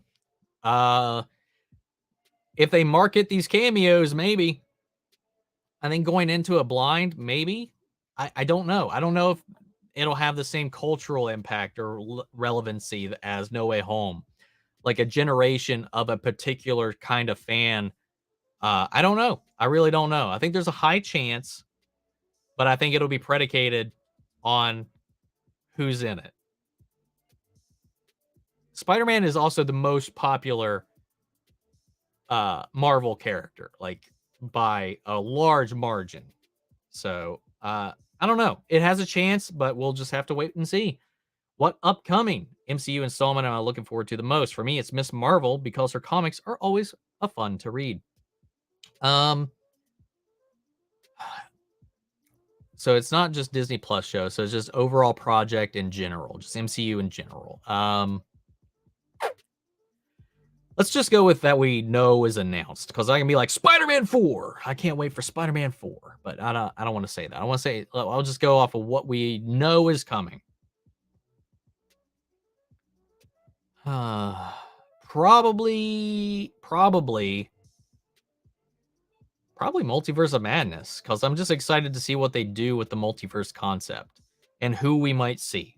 As shallow as that is and sounds, I think that's fun. If we're excluding that, Moon Knight. I'm looking forward to Moon Knight. And any other future appearances from Charlie Cox. My favorite incarnation of Superman is by far the animated series version. Dana Delancey is Lois Lane and Clancy Brown is Lex Luthor. Oh, Clancy Brown, man. I love his voice. You know, the first thing I saw Clancy Brown in was Pet Sematary 2. Pet Sematary 2. Such a sweet dude, man. Favorite iteration of Superman? Like overall iteration? Probably Superman the Animated Series. Or the version that's in Superman Justice League Unlimited. Django, Disney Plus original series. I mean, they could do it. Reacher was fun, binged it. Not anything amazing, but Alan is awesome. Supporting characters are great too. Each book is him in a new town, though, so I doubt we'll see them again if it continues. Okay, that's fun to know. So it's kind of like I didn't know they were basing it off of one of the books in particular. So it's cool that they're continuing like that. So maybe each season could be a different book. That'd be interesting. I haven't seen any of Loki season 2 when it comes out. Yeah, no one knows when it's coming out yet. Except it starts filming, I think, at the end of the year. There's an actor that comes to mind when thinking about the classic Superman jawline look. Kevin Porter from Bat in the Sun. You're not wrong. You're not wrong. Kevin Porter does have that iconic jawline. Buffy started in 97 and ended in 2004. So technically 90s series. I'll go with that then. Disappointing that Peacemaker is only the only DCEU show for this year, while Marvel's putting out like 5. HBO Max needs subscribers. They're growing, but they're slowly growing. So it's progress. But I agree. But we'll get to it, I guess. We'll get to it eventually. As always.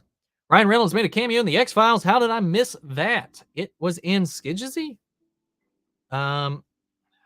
Yep. Because it also had that same episode also had the actress that played why am I blanking on her name? Lori in that 70s show. They were both in the same episode. Yeah, it was which season was that? I don't even want to attempt. Skidgesy. I don't know how to even spell that. There you go. Thank you, Google. You knew what I was meaning. I don't even because it's the episode. I'm pretty sure that's the episode name. Skidgesy. Yep, that's the episode with Ryan Reynolds. 13th episode of season 3. Yeah, man, just to name a few: Ryan Reynolds, Julianne Moore, Bryan Cranston, Aaron Paul, Danny Trejo, Jack Black, Giovanni Ribisi. What's his name? Paul? No. Guy that played Monk. Why am I blanking on his name right now? Tony Shalhoub. And there's so many people, and I'm blanking. Pretty much most of the cast of Breaking Bad. Dean Norris is in an episode. Donald Logue's in an episode. Um, uh, shit. Triple H is in an episode. Is it Triple H? No, not Triple H. Shit, what's his name? Fuck, a wrestler. Seth Green. Robert Patrick, who's in Peacemaker, is a main character for a couple seasons. And so many people. Speaking of that 70s show, Kurtwood Smith is in an episode. Lots of cool cameos. Tony Todd. You'll recognize a lot of people if you watch the CW or anything produced in Vancouver in general, because that's where the show was based out of. Smallville had a lot of the same cast, crew, and everybody that worked on it. So the first couple of seasons of Smallville had a lot of X-Files DNA in it, like a lot. Straight callbacks, straight rips, like a lot.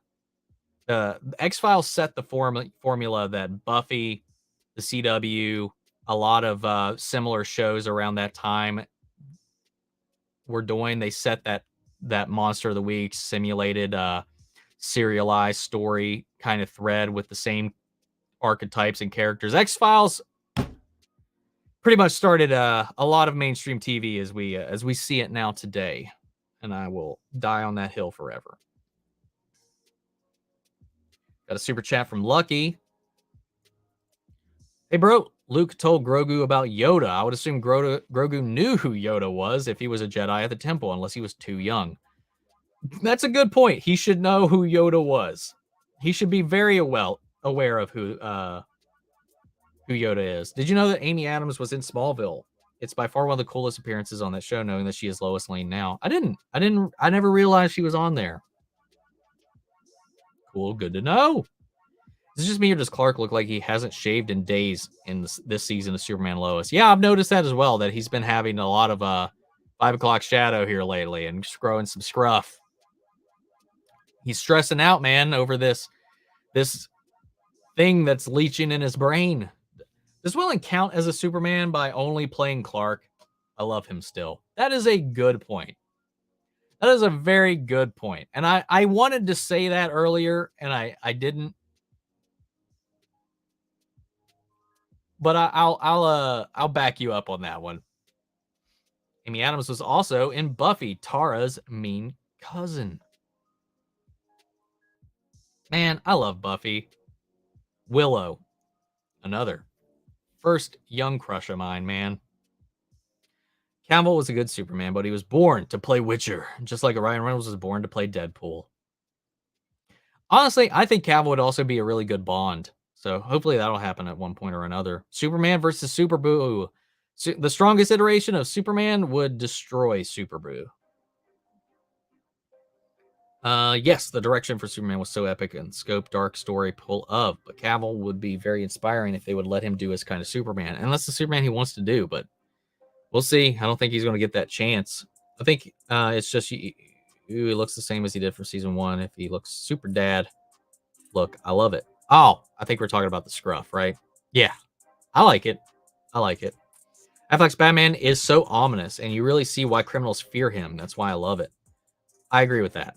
Plus, I like the suit so much. I like the way he fills out the suit. I like that we don't just see him as Batman. We see him using his role as Bruce Wayne to get what he needs. So he infiltrates that underground fight ring. When he infiltrates that party, plays up that aloof playboy nature to himself while simultaneously trying to do what he's trying to do. But in the suit, he's menacing, he's terrifying, he instills fear, and it's the only Batman we've had on screen that can actually move and fight like Batman. I think the only thing that I didn't like about the portrayal from BVS was his, and I know why they did it. I know what they wanted to do with it to give him an arc to come back from going over the hill. I get it. I just didn't like how blinded with rage and like how irrationally blinded with rage he was. That's the only thing that I didn't like. Every scene outside of when he's like Alfred at Alfred, and when he's just mowing motherfuckers down in the Batmobile, every other scene I thought was damn near perfection. And in Zack Snyder's Justice League, I think they nail. I think he achieved that perfect on-screen Batman. Even though he didn't have as much to do in that film, except for lead the team, but I think he did that really well. When he was in the suit, he nailed it, worked it, and it was just so much better than the bullshit that they ran his character through in the Justice version. Blah, blah. But I think he's my number one live action Batman so far. But my ideal Batman, my favorite iteration so far of Batman is Batman the Animated Series. So that'll tell you where I come from with all this. I never felt Superman's warmth. Hey. Who would say no to letting Henry Cavill just kind of give you a nice little bear hug? I know I'd enjoy it. Love Jim Lee's Batman from the Hush comics. Jim Lee in general, I think he's really great. I love Jim Lee's art in general. Cavill was born to play Marvel's Hercules, in my opinion. See, I don't really know too much. I don't know what that character's like or looks like. I would assume big buff dude, but I don't know. Sure, maybe. What if Lucy tapped into the Bizzaro world and her life was reversed, so Lucy's mom never left her and she was happy? See, I thought maybe, I said in the video in my reaction that I thought maybe she was either tapping into some other universe or she's actually she's tapping into the Bizzaro realm. I mean, it's called the inverse method, and she's teaching this inverse stuff. So, like, it's got to be these people who are disenfranchised, who are lost. The opposite on this other world is probably one where they're normal, happy, and fulfilled. So, yeah, that's a great thought. That is a great thought, Barry. Have I seen any of the Fresh Prince of Bel-Air episodes? I've seen of the original. Yes, I have. I haven't watched a lot of it, but because like growing up when it was really on a lot, I wasn't really into a lot of live action shows. There was very few that I did watch growing up, and it was mostly because I didn't really have much of a choice because it was something my parents were always watching. Like I Dream of Jeannie, Andy Griffith, I Love Lucy, which I actually do like, and the original Addams Family, which is still the best version of the Addams Family that I've seen.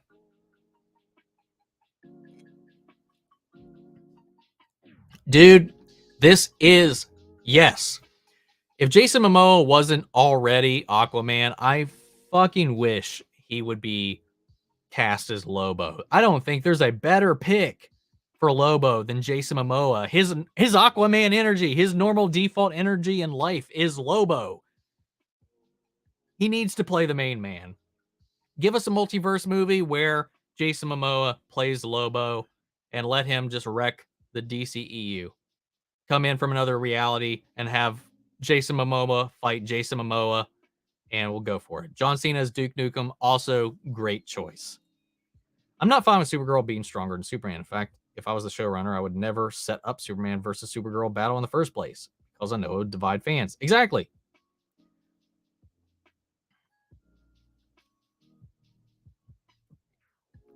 That was the biggest thing. I was like, you're just going to piss people off. Like, there's no reason to draw attention to it. Like, the biggest cringe, and it's what made me stop watching the show in season 2, was when Superman was mind controlled and fighting her, and afterwards, obviously she won. And there's no reason to address this at all. No reason to put this in the script. But it was just another of the many examples of how they can only show Kara being better by showing how much better it's certain everything than Superman. Like they shouldn't draw the comparison at all. I don't care if it's fact. I don't care if it happens. I don't care if, like I said, unlike Barry, I don't care that she's stronger. The problem is they felt the need to put it on blast. Like after the fight, she's like, "Oh man, I can't believe I beat." Or I was like, he was like, "Oh, what did he say?" He was like, afterwards, he was still out of breath from their fight, but like, she was like, "Oh man, I'm so surprised I beat you," and he was like, "No, you beat me." He's like, "Yeah, but you were mind controlled. You probably weren't at full strength." And he's like, "No, I was at full strength. I was trying to kill you. You're so much better than me, Kara." Like, why is that in there? Why is that dialogue? I don't care. It just doesn't need to be there. Early Supergirl made me want to just blow my brains out. There was only like a couple of episodes that actually didn't. Anyway, moving on. Supergirl topic brings up a lot about how to elevate less popular characters. Generally, it seems like trying to undermine more popular characters doesn't work. And it's not just her. Even though she plays it off as her trying to be respectful and playful to him, everybody else around him. The show's fine anytime it doesn't talk about dudes in any capacity in the early seasons or anytime Superman comes up. Anytime he came up in season 1, season 2, and season 3 even, I think after season 3 they kind of got away from it. After those first couple of seasons, anytime he came up, it was to just shit on him. And even then after that, they always would make it very, very blatant that he was inferior in every way. And it's just like not cool. It's just not cool. I mean, this show wouldn't exist. That character wouldn't exist without Superman. So it's like disrespectful. I mean, like I said, I don't care if she is stronger, but there's a way to show it in a way that doesn't disrespect the character that originated all of this. That originated the entire DC universe. Like, come on. It just pissed me off. It was just like, as a fan of this universe, I thought it was the most disrespectful thing they had done in anything DC related. Anyway, I rage quit after that episode. I didn't watch the show again until Crisis, and I only caught up on what I had not seen through reaction. So I did a bad, but I didn't want to give that show any credit for what it's been doing because it didn't deserve it. The actors, actresses, everybody involved, I love the cast, I love the characters, but the writers, showrunners can all just kind of like, I hate everything that they did. They stopped though. Season 5 onward, they really stopped pushing a lot of the stuff they had been very heavy at pushing. But season 5 was the worst television season of anything I've ever seen. And season 6 was actually pretty decent, but it was very much like Power Rangers the entire season. Like, it was goofy as fuck. I enjoyed season 6, the final season, but it was so goofy. Goofy. Anyway, rant concluded. Love chipmunks. Hell yeah. Would they bring Cad Bane into live action only to kill him? Probably. Maybe. Cad Bane looks like Crypto from Destroy All Humans. I can see that. I can see that comparison. How old is Cad Bane? Well, he's 30 years older than the last time we saw him. So probably 70s, 80s, 80-year-old, 80s, 80 years old. How would you rank Tom's performance between Superman actors? Oh, Welling? Ew. Honestly, if we're talking performances, Tyler's my number one now. Tyler is my number one Superman performance. Christopher Reeve, Henry Cavill, Tom Welling, Dean Cain, even though I feel like he should be omitted from the list, but it's history. It happened. And I guess George Reeve. But I've never actually seen George Reeve, so that's why he's at the bottom. Maybe there's somebody I'm missing, but I think that's everybody, right? Live action Superman. Nick Cage, below everybody. Below everybody. Below everybody. Chipmunks. My hearing just broke up thinking about them. My hearing just broke thinking about them, man. I don't know why. Maybe I'm built different. I actually enjoy hearing, like, there's some songs I prefer the Chipmunk cover of the song than the actual version of the song. Call me crazy. A show about Qui-Gon with Liam Neeson would be great. That would be cool.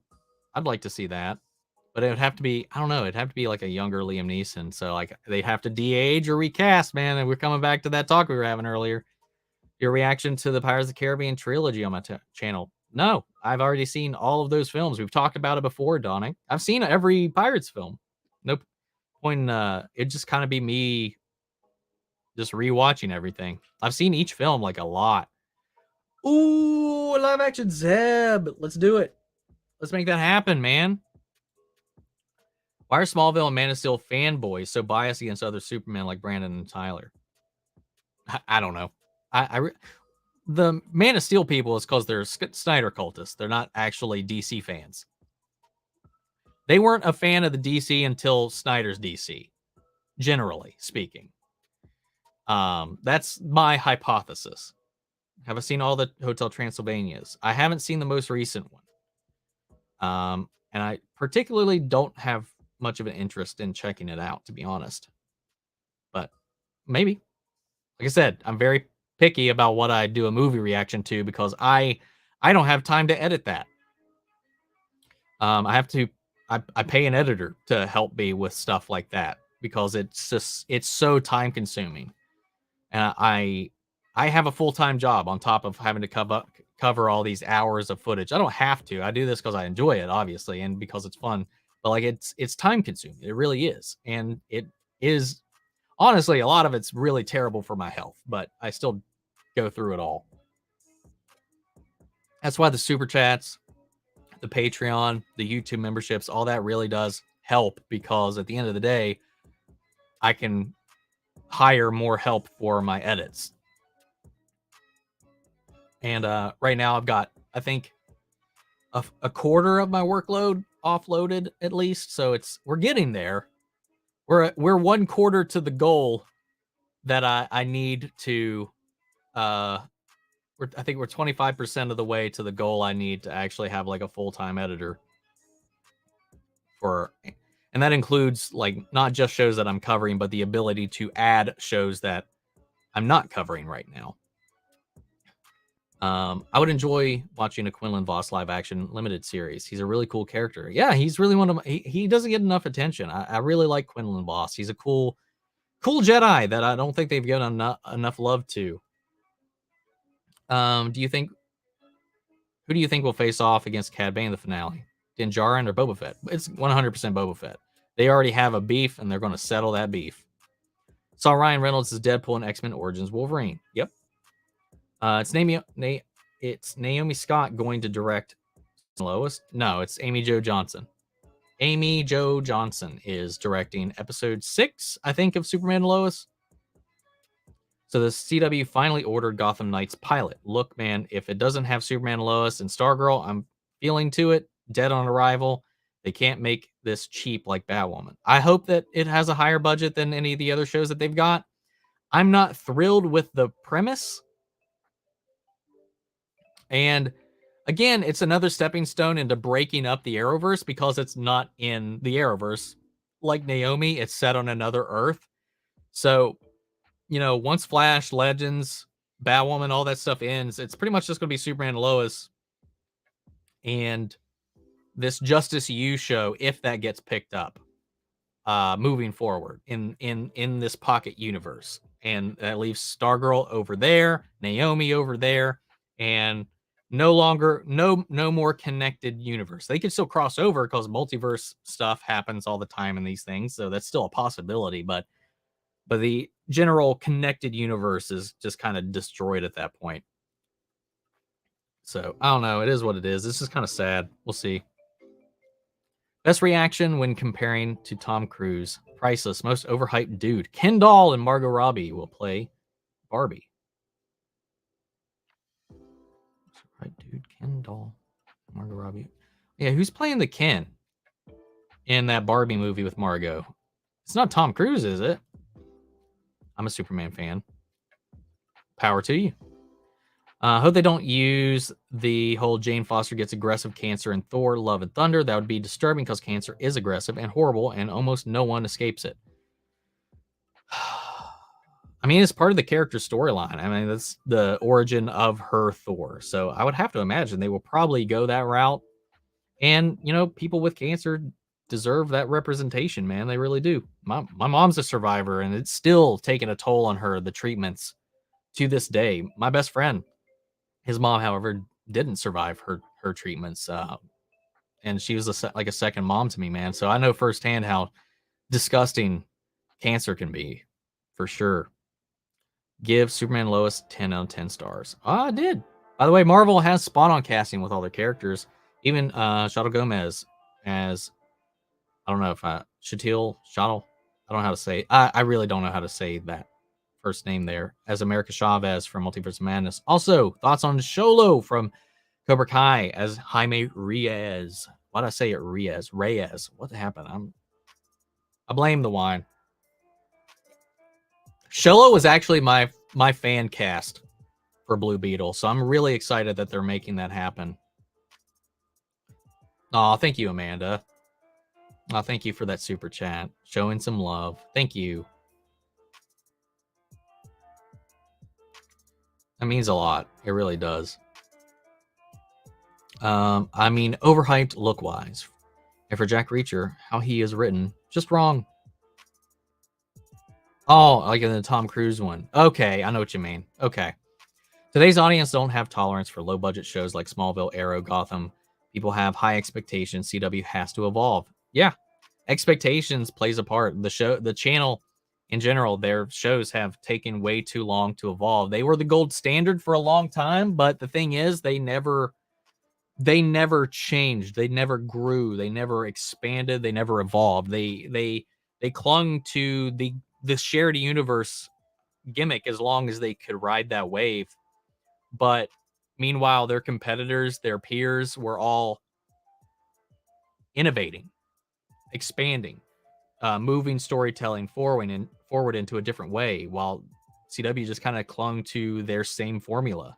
Superman Lois, which the producers have said is their first step towards breaking that formula, and they just need to keep doing that. And so far, I mean, from what I've seen of Naomi, it's a step backwards from that. I haven't seen the recent episodes.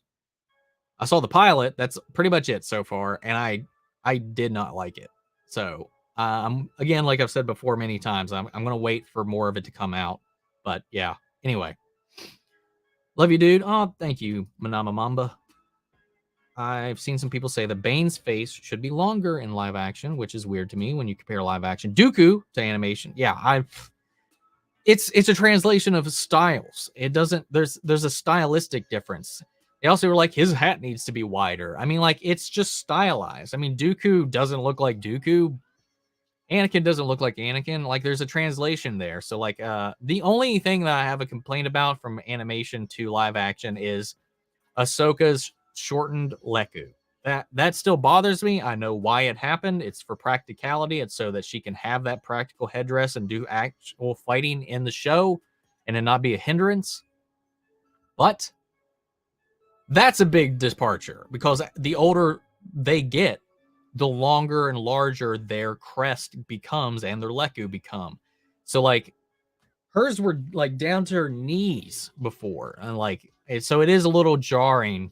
And it was like when she initially showed up that it happened that way, but it is what it is. Apparently, can't do anything about it now. They've committed to it. Series gets it better nowadays. Proved the MCU right with Charlie Cox and Vincent. Fair enough. Hello, the Lehigh. Lehigh. Hello, the Lehigh. Hello, the Lehigh? I don't know what that means. But hello, Gary. Warner Brothers is CGI Henry Cavill has a blip with his mustache and the Justice because he's filming this. Okay. Shout out from South Africa. Hell yeah. Shout out back. Pedro Pascal was on an episode of Buffy. Was he? Really? Was he? Have I seen the Adam West Batman when I was a kid? Yes, I have seen the Adam West Batman. I watched quite a bit of it when I was a kid. But I think I mentioned this last stream when I was watching, or one of the previous streams. It was recent. It was one of the recent streams. I talked about I watched it a lot when I was a kid. I watched the Batman movie with Adam West, but like even as a kid, like because I grew up with the animated series of Michael Keaton and stuff, I was like, this is just goofy. This isn't Batman. Like I said, I didn't get an appreciation for it until like much later in life. I'd like to see Arrowverse Wonder Woman TV show. I'm tired of Gal's badly acted, poorly written version. I wouldn't say her version's badly acted. I like her acting. And as far as poorly written, I think the only iteration of her that's been poorly written has been 84. Personally. Legend of Vox Machina is really good shop versus really good shop. Legend of Vox Machina versus really good shop. I don't know what really good shop is, so maybe clarify, and I'll give you a thought. I've ever played the Legend of Zelda series. I heard something interesting that the guy, Adi Shakur, guy who did the Castlevania series, might be working on Legend of Zelda Netflix series. I remember that being announced, like 2 years ago, something like that, give or take. I've played Ocarina of Time. I never finished it. I've played and finished Twilight Princess. I've played and almost finished Breath of the Wild. Again, with open world games, I tend to get really distracted, so I haven't finished it. Those are the only ones I've played. But I really like the lore in the world. Like, I've read a lot about Zelda. I watch a lot of people play Zelda. The friends I grew up with, they were huge Zelda heads, so I watched them play it quite a bit. But I've never personally. Those are the only ones that personally myself I've played. X-Files was as revolutionary as The Matrix was for filmmaking. I hard agree with that. Like, it's to the point where there is what's called the Agent Scully effect, or the Dana Scully effect, while the show was at its prime when it came to women and their career paths. Dana Scully, there's in the healthcare and science branches of, like, what's the word I'm looking for? I don't know. Like, there was a huge inspiration and peak and interest with and drive towards women in positions of healthcare, psychology, science, physics, that all tied there was a whole study about it that tied their influence to the character of Dana Scully. The X-Files also sadly introduced it didn't introduce the concept of shipping. That's been a thing that's always been a thing. But however, the X-Files is where that term actually originated. Fun fact. So, unfortunately, you can kind of, even though it's something that fandoms of all kinds have been doing since the dawn of time, they gave a name to it because the whole will they won't they thing in that show was a huge driving point for like 10 years. But when it comes to storytelling, and building out a mythology television in an episodic and serialized combination, they pioneered that, man. They are the inspiration for Buffy, direct inspiration for Buffy, which then spawned off to inspire Smallville, all of the Arrow shows, Riverdale. X-Files was the template format for the revival series of Doctor Who. Like, it's just crazy, man. There's so much that spawned from. Also, fuck, I forgot. Jesse L. Martin is in one of my favorite episodes from The Flash. Joe West is in one of my favorite episodes of top 10 episode of the X-Files as well. He's another one I forgot to mention that I figure you guys would know. Anyway, anytime I get onto it, I get my little soapbox. I love talking about the X-Files, man. Still got the full collection over there. I got my Mulder and Scully, Barbie and Ken collector thing just still in its box over there hiding. I fucking love it, man. I haven't read many Star Wars books. Oh, shit. Hold up. Less. What happened to Superman's evil Zod-like brother? He is in season 2, or did Superman kill him? I'm going to, again, tell you, Daniel, to watch the fucking show. I'm not going to give you spoilers on the show, and you're so interested in what it's doing. Anyway, I haven't read many Star Wars books or comics, so I don't know if this was answered. Read somewhere and wondered if you can Yoda and Grogu species are hatched. We don't know. We don't know where they're from. They don't even have a name. They don't have a planet of origin. They are the most unknown species in the universe. So we don't know anything. I think that was why I was like, oh, when Luke was like, do you remember home? Do you want to remember? And all he remembered was the temple. And I was like, damn it. I think Luke wanted to, I think that was like a big old tease for us. Who's like, oh shit, we're going to see Yoda's home world. Nah, we didn't get to see other little Yodas. We didn't get to see their culture, their planet, their race, or nothing. They're going to keep that a mystery until Star Wars dies. I guarantee it. I've seen the Jim Carrey Grinch. Yes, highly underrated. I do like that. I still prefer the animated original more, but I do really like the Jim Carrey Grinch.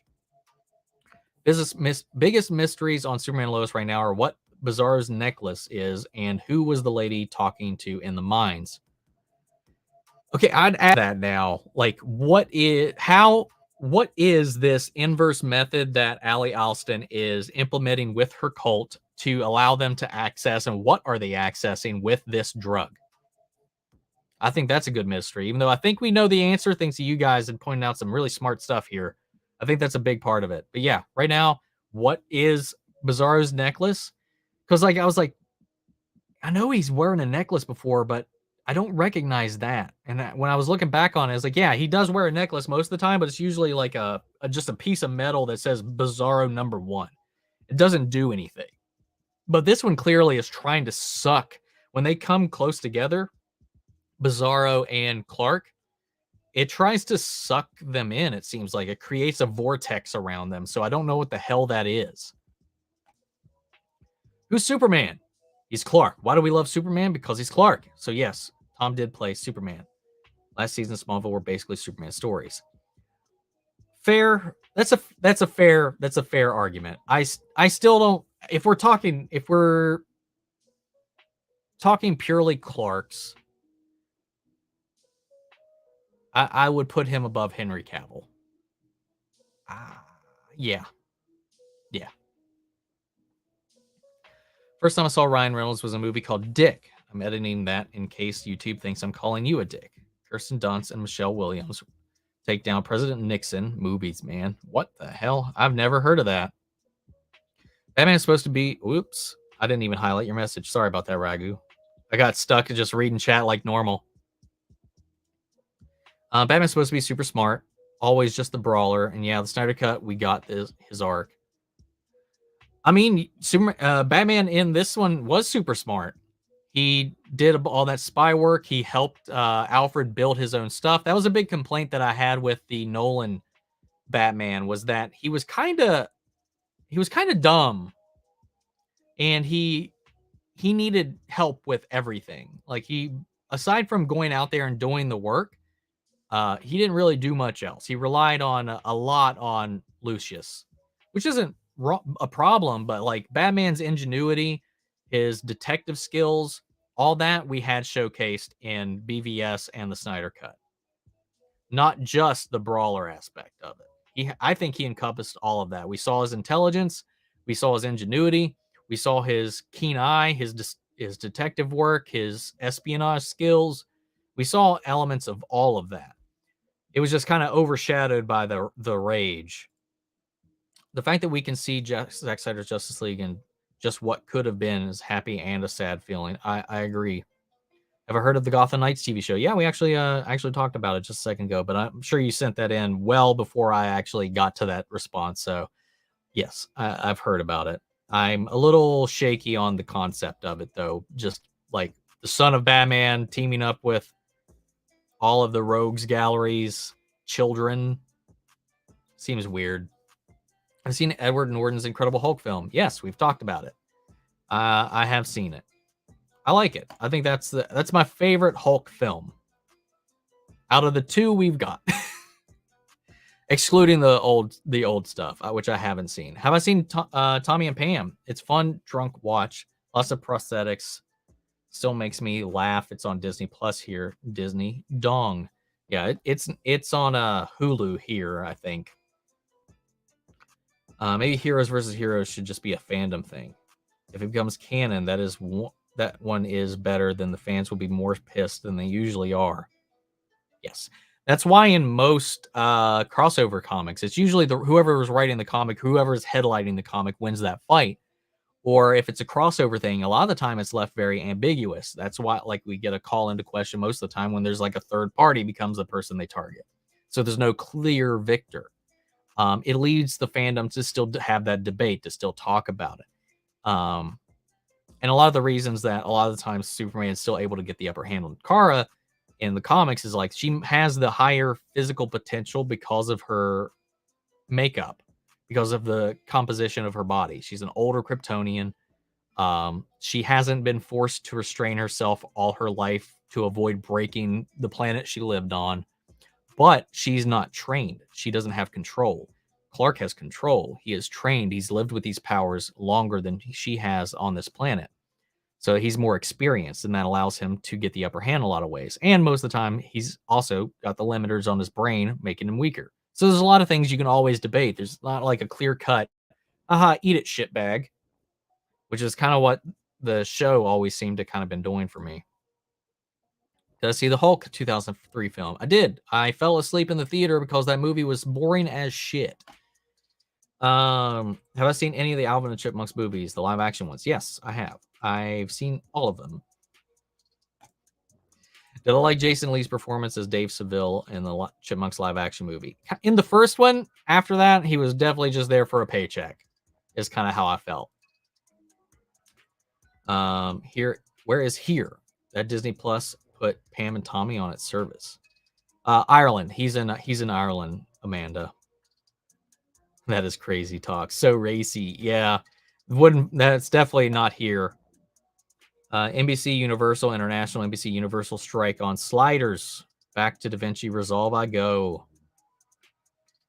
Yeah, NBC Universal's another bad striker for sure. Disney Plus has an adult section called Star here in Ireland, Europe, I think. I know. When they announced that at the last Disney Plus Day thing, I was like, damn it, why can't we have that? I wish it was all in one place here.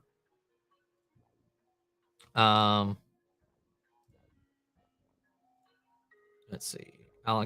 Kirk Allen was the original Superman in the serials.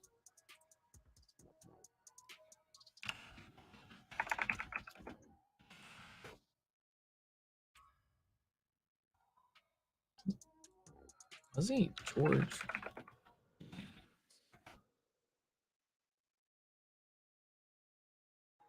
Wait, didn't Cork? That was for the.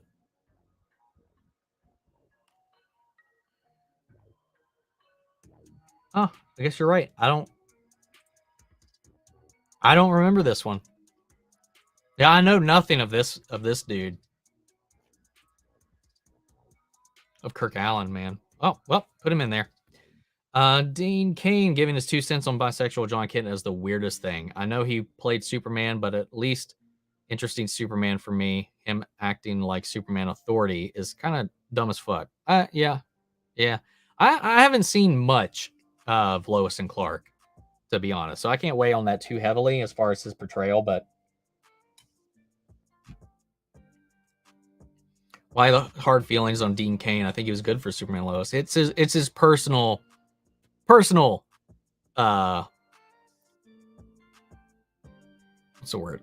I wouldn't say politics, but beliefs and stuff. Just he's kind of he's a little bit of an asshat in real life. That's why. Nothing to do with his portrayal because I can't really judge it, but I'm just saying like he's a little bit of a smear on the roster. Make a Batman Beyond live action. I know a lot of people want that. I personally don't. I'm one of the few people that just I don't like Batman Beyond at all. There's yeah, like not I don't like Terry McGinnis. I don't like the older Batman. I mean, I don't like that world. I don't like the tech suit. Yeah, I'm one of those few people that did not like Batman Beyond. Love all the Superman. I too love Tyler Superman, but you have to give credit to Tom Welling for paving the way for CW shows, even working on TV. Oh yeah, I mean I do. I always credit Smallville with the ability for the Arrowverse to even exist in the way it does. But I could take that even further. Smallville wouldn't exist without X Files. No, I give the credit where it's due. I just give it while it paved the way. It's just people have these rose tinted glasses about how it's viewed, and it's just as cringy, just as shaky with the writing, just as all the problems people complain about with the Arrowverse exists in Smallville for freaking real. Like like there's like a huge nostalgia goggles thing that happens when people think about Smallville because they grew up with it. That's the only thing that I get hung up on. And I just like if I'm comparing all the Superman, Tom Welling's not that high on my list. About the middle of the road, I think. Spider fans just see that an artist has been done wrong, not what he tried to contribute to the lore. Fair. Pirates of the Caribbean's first movie, Jack Sparrow, in 30 years younger, and The Curse of Black Pearl, and then 50 by the time we get the Dead Man Tale, No Tales. Oh, okay. I get what you're saying. This is the timeline of the films. If you blew up Omni, not literally, would you do YouTube full time? Fuck yeah. Oh yeah. If I could manage it, this would be all I do. For sure. I'd love to. Um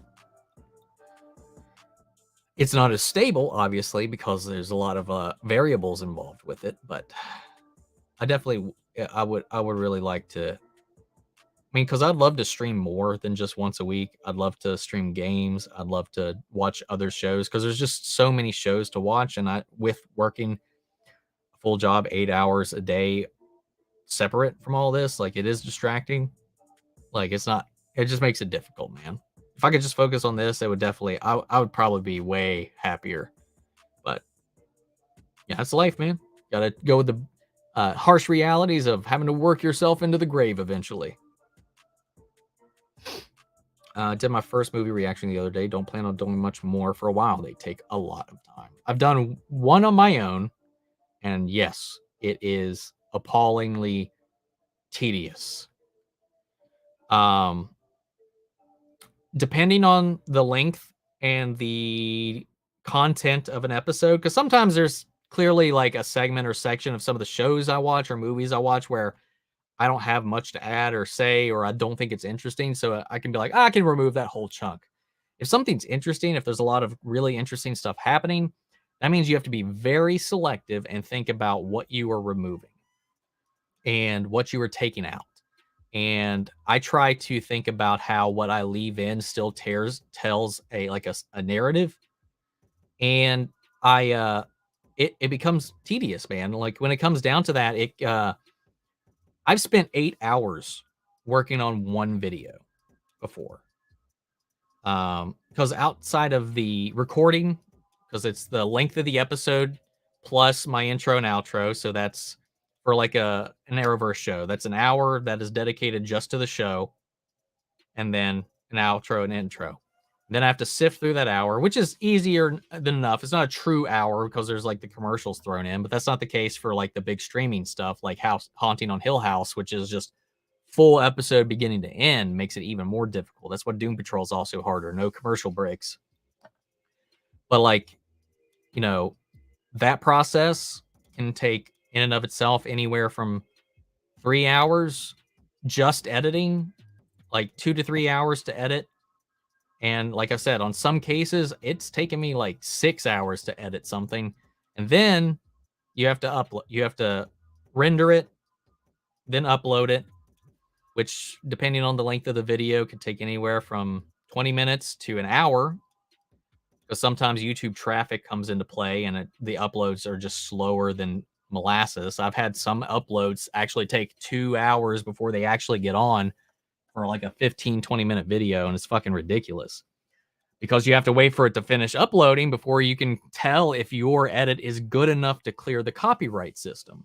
So then you got to cross your fingers and hope that when it's done checking your video that it didn't get flagged for anything. And if it does, you have to go back to the drawing board, find that it had a problem with, tweak it, render it again, upload it again, wait for that whole process to go. And sometimes it can take 3, 4, 5 iterations of an edit before I can get one that YouTube will agree with.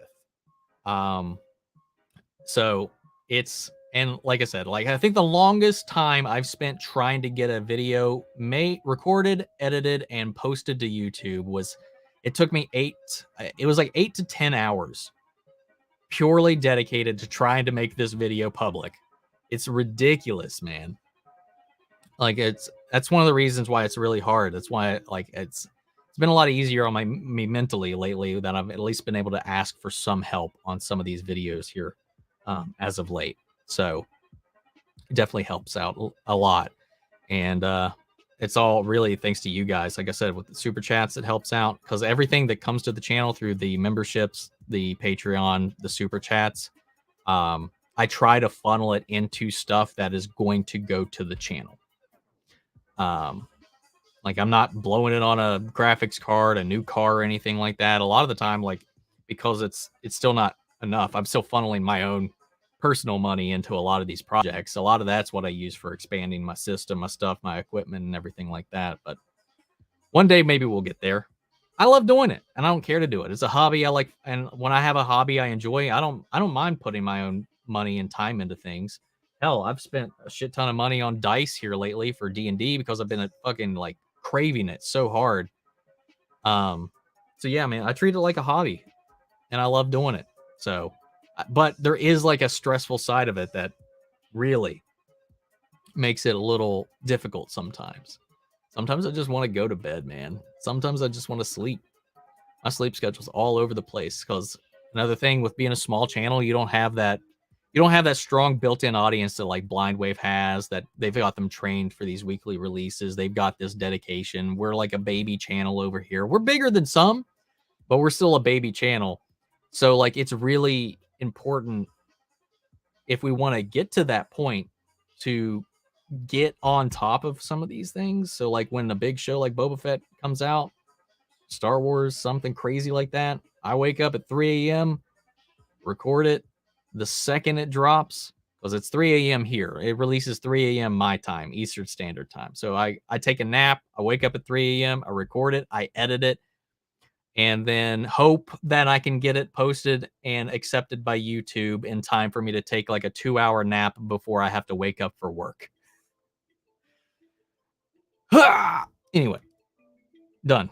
Amy Jo Johnson, Pink Ranger, will direct an episode of Superman and Lois. Yes, she will. Saw the pictures of her in a director's chair already. Lost my mom to cancer, and I swear the Jane Foster's comic storyline is beautiful. I don't think it will be in the movie, though. So crowded and a comedy tone won't fit it, so I'm concerned. That is a good point. That is a good point. My mom is a breast cancer survivor and underwent chemo treatments when Iron Man 1 came out, so I couldn't see it in theaters with her. We ended up seeing the first Thor movie together. That's just one of two. Thor was my first MCU movie I saw with my mom after her treatments. Having the cancer storyline, Jane Thor lover, means a lot to me, so I'm glad they are adapting it. Hopefully, they keep it in there. And I'm glad to hear your mom survived, man. Not everybody's that lucky. It's just like 50-50. And now, as my mom's getting up in age, man, like the after effects of the treatment still takes a huge, heavy toll on your body, and she's just got a whole bunch of problems just related to just the after effects of aging plus the treatment she went through all those years ago. CW show started getting great, but stayed the same. Loved it, but later it felt like I watched the same thing with slight differences. Exactly. I felt like I was watching mostly the same story arcs over and over and over again. I feel you there. I don't know how Boba is going to end, but the latest episode is so good. I wanted Luke and Ahsoka to meet and interact for years. Me too. I wish we could have seen them meet, and I hope we get to see that in The Ahsoka show.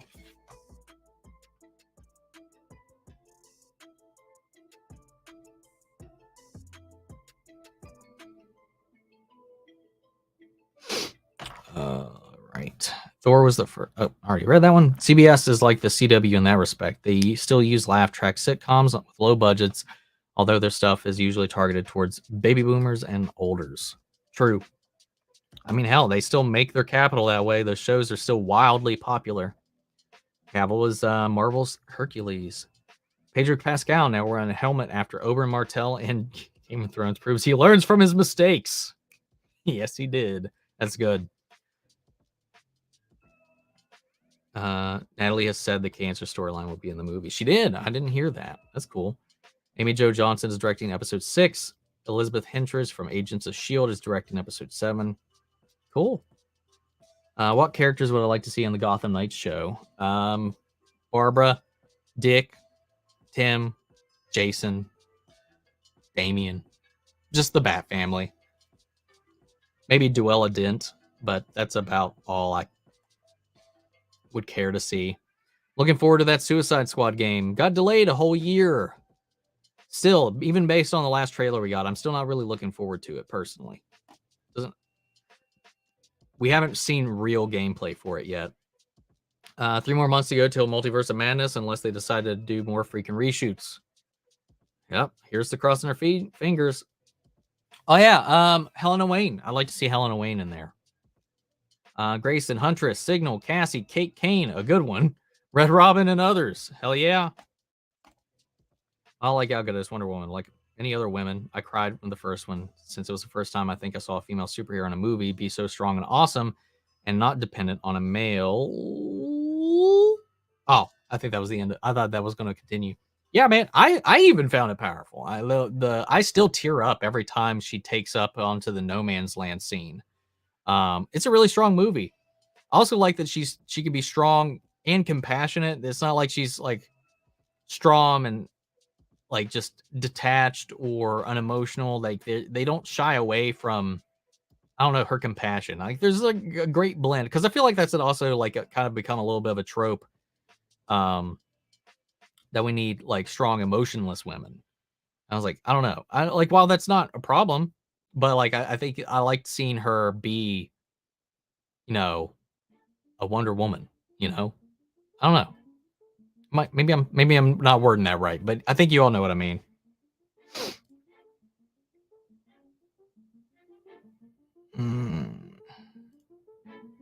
Didn't the last episode of Peacemaker remind you of the movie Slither by James Gunn? I actually have not seen Slither. Man, you just are loving this, just giving this background on.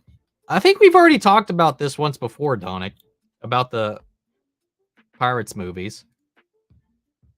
Someone mentioned that it would be interesting if the Mandalorian was really Grogu, like this was his origin story. Thoughts? I kind of thought that. Maybe the title Mandalorian, because Din is no longer, at least according to his sect, a Mandalorian. That maybe it's about the journey of Grogu becoming the Mandalorian. Like it's a title he has not yet obtained. Like it's not, the title is not actually a reference to Din. Like I thought that here recently. And I think with this blend of all of this, with the Jedi stuff, the Mando stuff, the Darksaber being into play, I think they're setting up eventually for Grogu to be the next Tar Vizsla, essentially. So yeah, I mean, I kind of see that for sure. Though somebody made a good point. I forgot where I saw it and who said it, but they were like, oh, I think it was one of our friends in our group chat that I've got, a group text, who was just like, you know, I find it odd. They shared, I think, a meme of it when it showed the armor. It was like, you removed your helmet? I have. Then you're no longer a Mandalorian. He's like, bitch, I have the Darksaber. You're no longer a Mandalorian.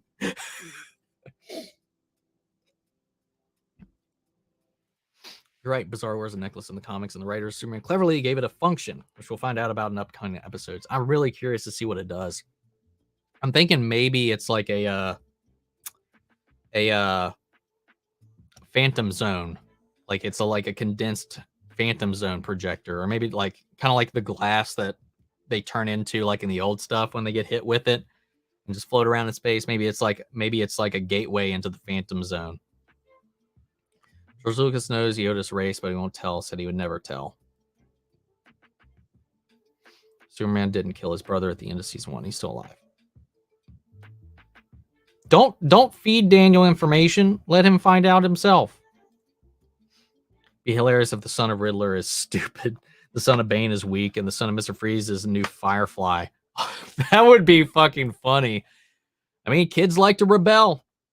Kids are not always their parents' mirrors. I'm impressed how you were able to express as to why the X-Files worked.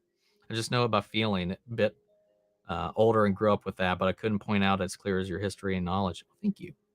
I appreciate that.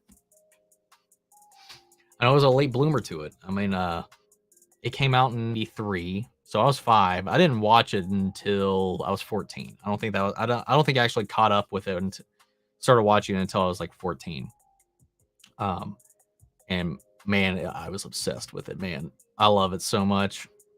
The mythology it builds slowly in the background of all these episodic Monster of the Week episodes, which, you know, we had Freak of the Week, Villain of the Week. We had that whole thing, that whole idea began with X-Files.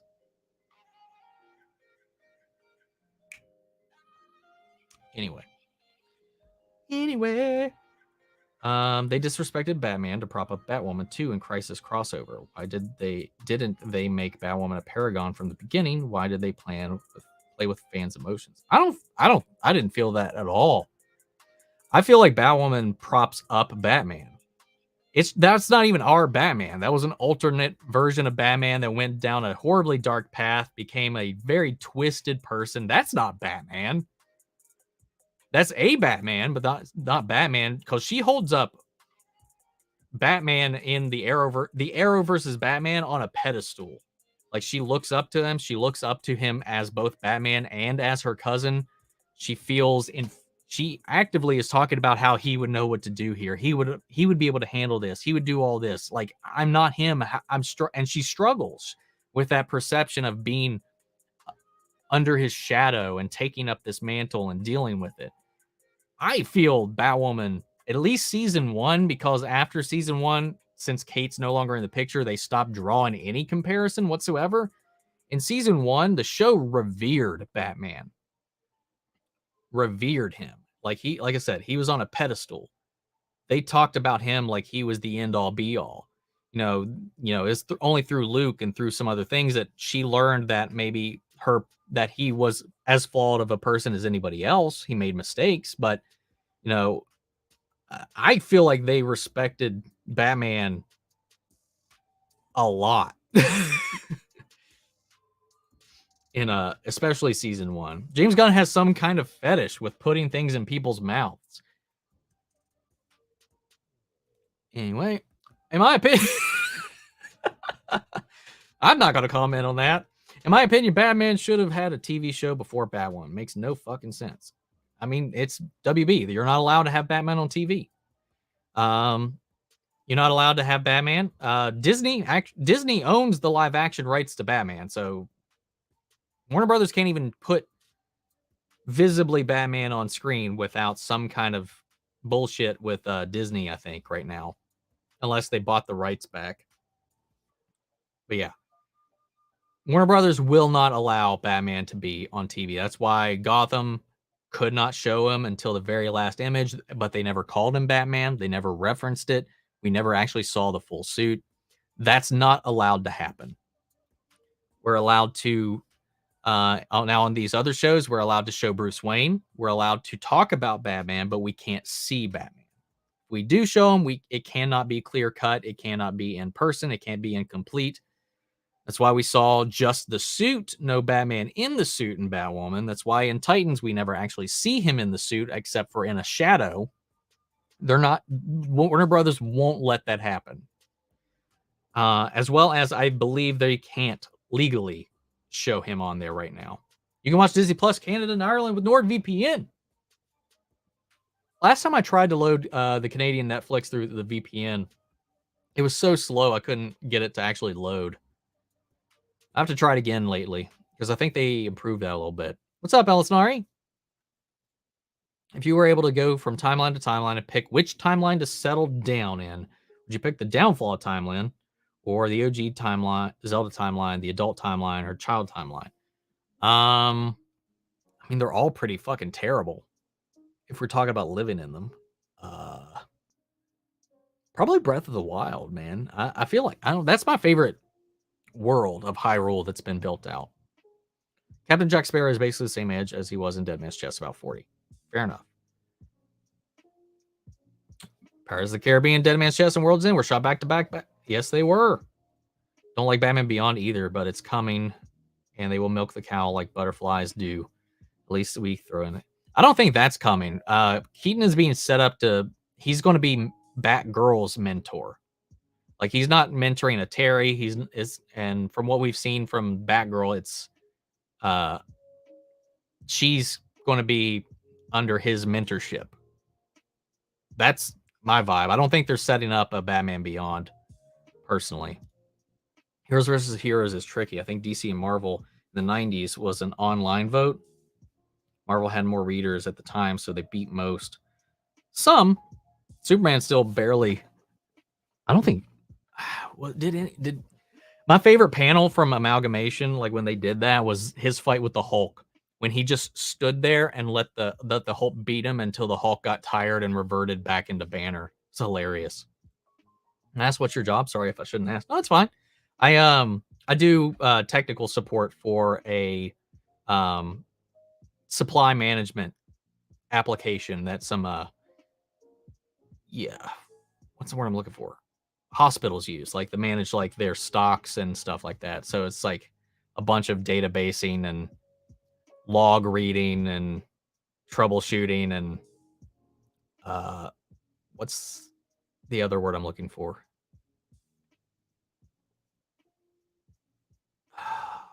Debugging. What the fuck? Hold on. Trial and error, I think. Trying a bunch of stuff and seeing what causes the problem. It's a bunch of annoying. It's really fucking tedious and annoying sometimes, but yeah. Gets the job done. Air Force should be about 60 years old. Actor, director, editor for a reaction? Actor, director, and editor for reaction. You have to be in a very in a workflow for doing this. Consumes basically all of your time. Deep dive deep or swim. Yeah. For real. Fight the algorithm. Or algorithm, if we're talking about Space Jam. Donick, can you please stop with the Pirates of the Caribbean stuff? Even late to the party, consistently get your reactions out pretty early. Yeah, I've gotten a little slower, I think, as of late. But yeah, they're pretty. Their name is so ass backwards. I love those guys. Don't get me wrong. Like I love them, and they're a huge supporter of the channel as well. But their name, man, they're like on time to they're early. They show up early to everything. When have they been late? I haven't seen them been late to anything. That's not true. They are only now reacting to The Boys season 2. So, okay, never mind. I take that back. Maybe they are a bit late to some things. I think DC is going to get back on their feet with the Batman. I hope so. Has terminal cancer now. Hard to react to the episode of Cobra Kai. I did not long ago with Tommy's death. Oh, yeah, that was a hard episode, too. I definitely feel that, and my heart goes out to you, man. I'm sorry to hear that.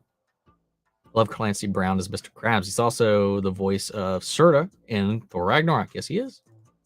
The Flash showrunner would have Red Death kill off Chester, Allegra, and Cecile, then in graphic novel 2, Cecile's daughter from the future comes in to save her, but Barry has to stop her. That'd be interesting. Here's my idea for a Kenobi trailer. It's your standard trailer, environment, action shots, but at the end, we hear Vader's breathing, red lightsaber, and we see Obi-Wan go, hello there. Would you like the Just As You show to continue the Green Arrow and Canary story? Yes. Sure, I'd be totally fine with that. I all I care about is finding out if John has the goddamn ring on. That's all I want. What's up, Crashing? Welcome, buddy. It's been a while. James Gunn is basically making the same movie Slither over and over again with just bigger budgets and stories to tell in his world as he set up. I have to finally check out Slither at some point. I started it once, but I got distracted and didn't finish it, but I'll get there. I think emotionally stoic characters are sort of considered boring nowadays, so even male characters are leaning more emotional. Having female characters that are emotionless is regression. I can kind of see that in a way, but also to counterpoint that and myself from earlier, it had always been a TV and film trope for female characters to be over emotional. So it's almost an overcorrection, and I found Wonder Woman in the first Wonder Woman to be a great balance of that. Prequel comic for the new Batman movie is great. I'll have to check that out. So I saw that there was like a little novel that came out, like a YA novel. So I don't know. I'll have to look into it. Boba Fett is so good. I would not be shocked if there's a season 2 greenlit. I was under the impression that this was a limited series, that it wasn't really set up with the intent to get more seasons. If I'm wrong, more power to them. Represented comic book and films is nice to see. I love to see different people put together. I mean, we get a Muslim Avenger, a lesbian Latina with multiversal powers, Wanda's gay and maybe bisexual sons. It's really fun. Yeah, I agree with you. I like seeing that. I like seeing the world we live in. Like everybody needs their avatar in life to look up into in there. Robert Patrick's the main character in Peacemaker. I didn't know that. No, he's not the main character. He's a supporting cast member. I said he was a main character in the X-Files. Your work is appreciated, homie. So as long as you get that blow up. Watch you a lot in the background as I type. Self-employed, as I like your accent, which is funny because you want an Irish accent. Yeah, man. I not too thrilled with my little bit of a southern twang touch, but it is what it is, man. Part 2, if they bring back Billy and Tommy. Yes. Do you love Men in Black 4th movie international? I never watched it. I didn't think the trailers looked that good, so I never actually watched it. I disagree because in season 3 they said Batman didn't stop Poison Ivy on his own. Renee Montoya did. Thoughts? I mean, how's that disrespectful? I mean, most of the time I don't believe the Batman would be able to beat Poison Ivy. Personally, she's like OP as fuck. Once she really gets going. I mean, he used somebody who he knew could emotionally manipulate Pam and took advantage of it. It sounds like a very Batman thing to do. He used his intelligence, tact, and played it out.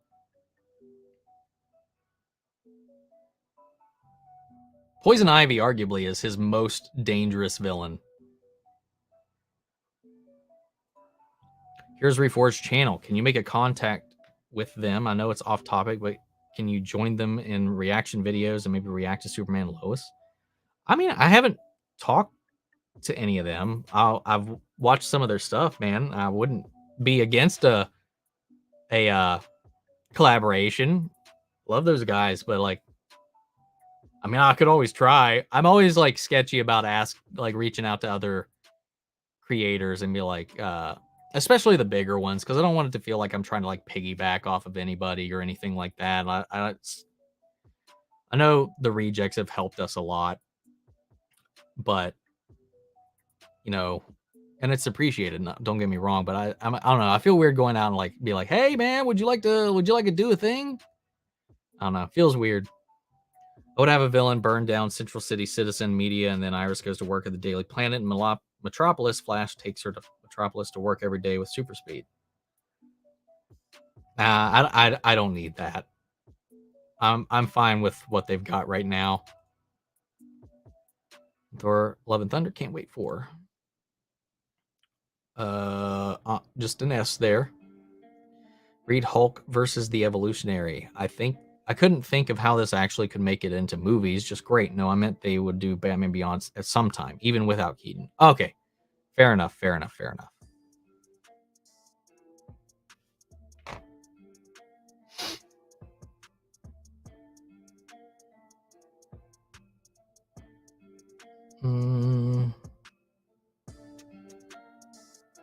1 second.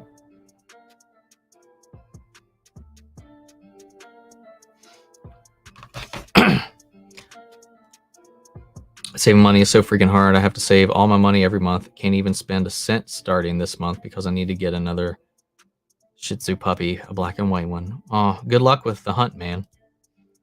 Ever since my eldest Shih Tzu died in April, my youngest Shih Tzu Koku has been very depressed and unhappy. Yeah, my family, they one of their dogs that were from the same litter that they had got had passed away, and actually both of them ended up passing away here recently. And the other dog that they had kind of grown up with, yeah, she's not the same anymore. She used to be like so hyper to the point where like she always annoyed the shit out of me, and now she's like she'll barely interact with anybody.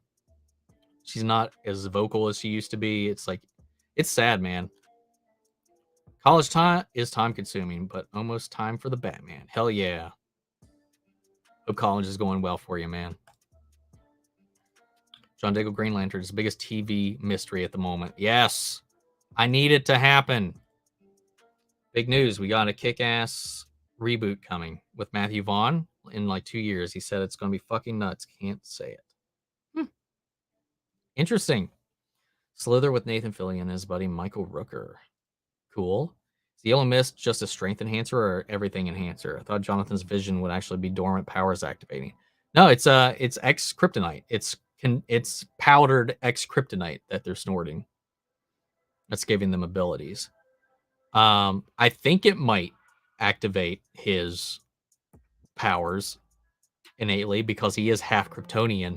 It would affect the human part of him, but I think it might be a gateway to him activating his Kryptonian half. I would have dived deeper into the entrepreneur and CEO of Star Labs side of Barry Allen if I was the Flash showrunner. That would be cool, especially since he's very vocal about being the owner of the building now. I don't even remember that actually happening, like him actually getting. I'm excited for Uncharted. I wouldn't say I'm excited. I'm going to go see it, but I'm not like hopping up and down waiting to see it. Hey Gore, what's up, man? Long time, buddy.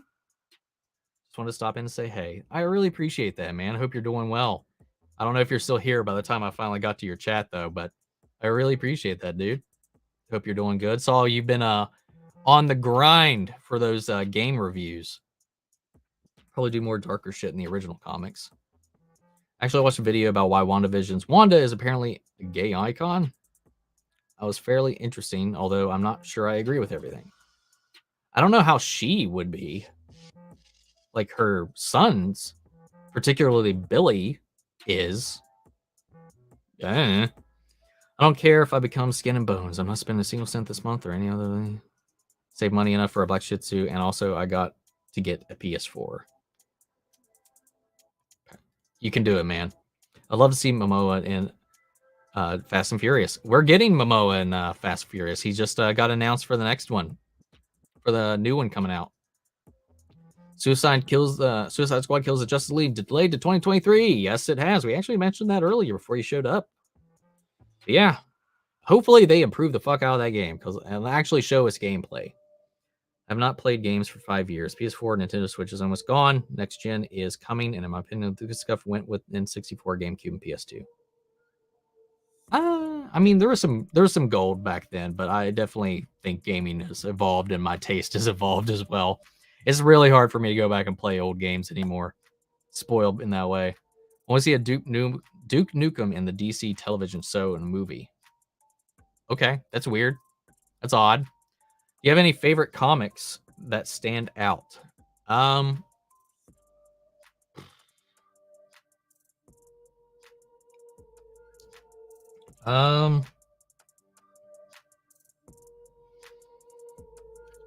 particularly. What was it? Shit.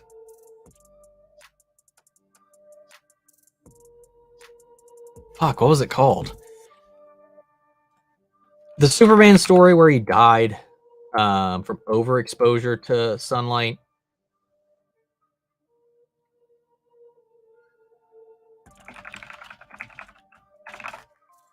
Motherfucker. Okay, hold on.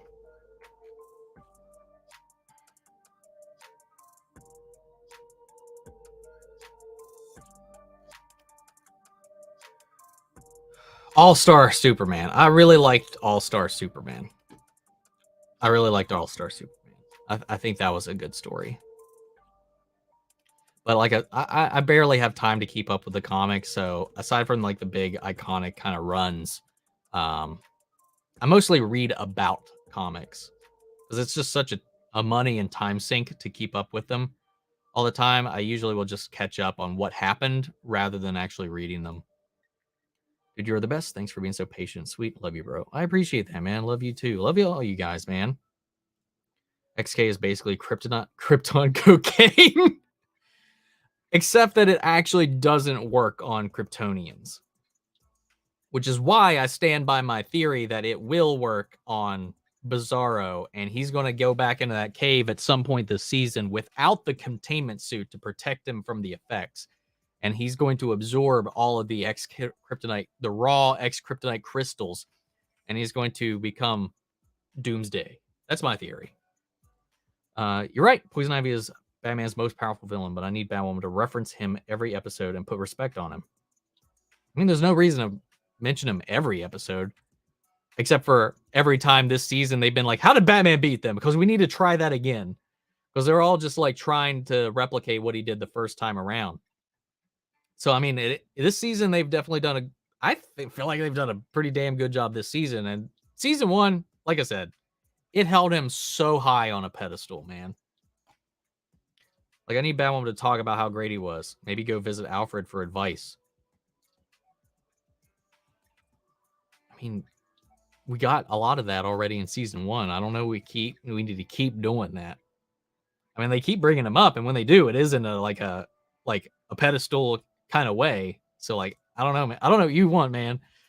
I don't know what more you can do without it just being like feeling as forced as the other things we complain about. You think Kang will pop up in Multiverse of Madness? It's possible. Don't know. I don't know.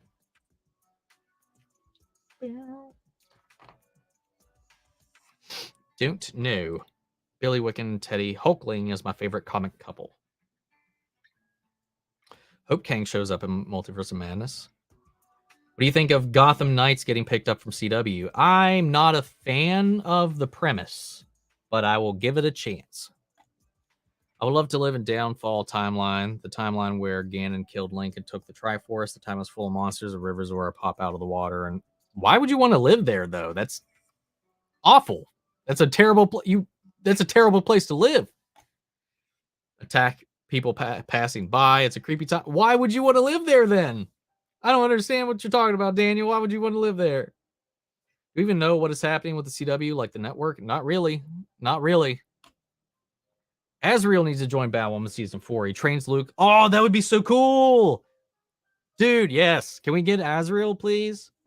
That'd be sweet. Has it been sold or not yet? Not yet. Not yet. It has not been bought at all yet. Dying Light 2 just came out. It's pretty fun. Didn't know this before, but Rosario Dawson plays one of the main characters you ally with.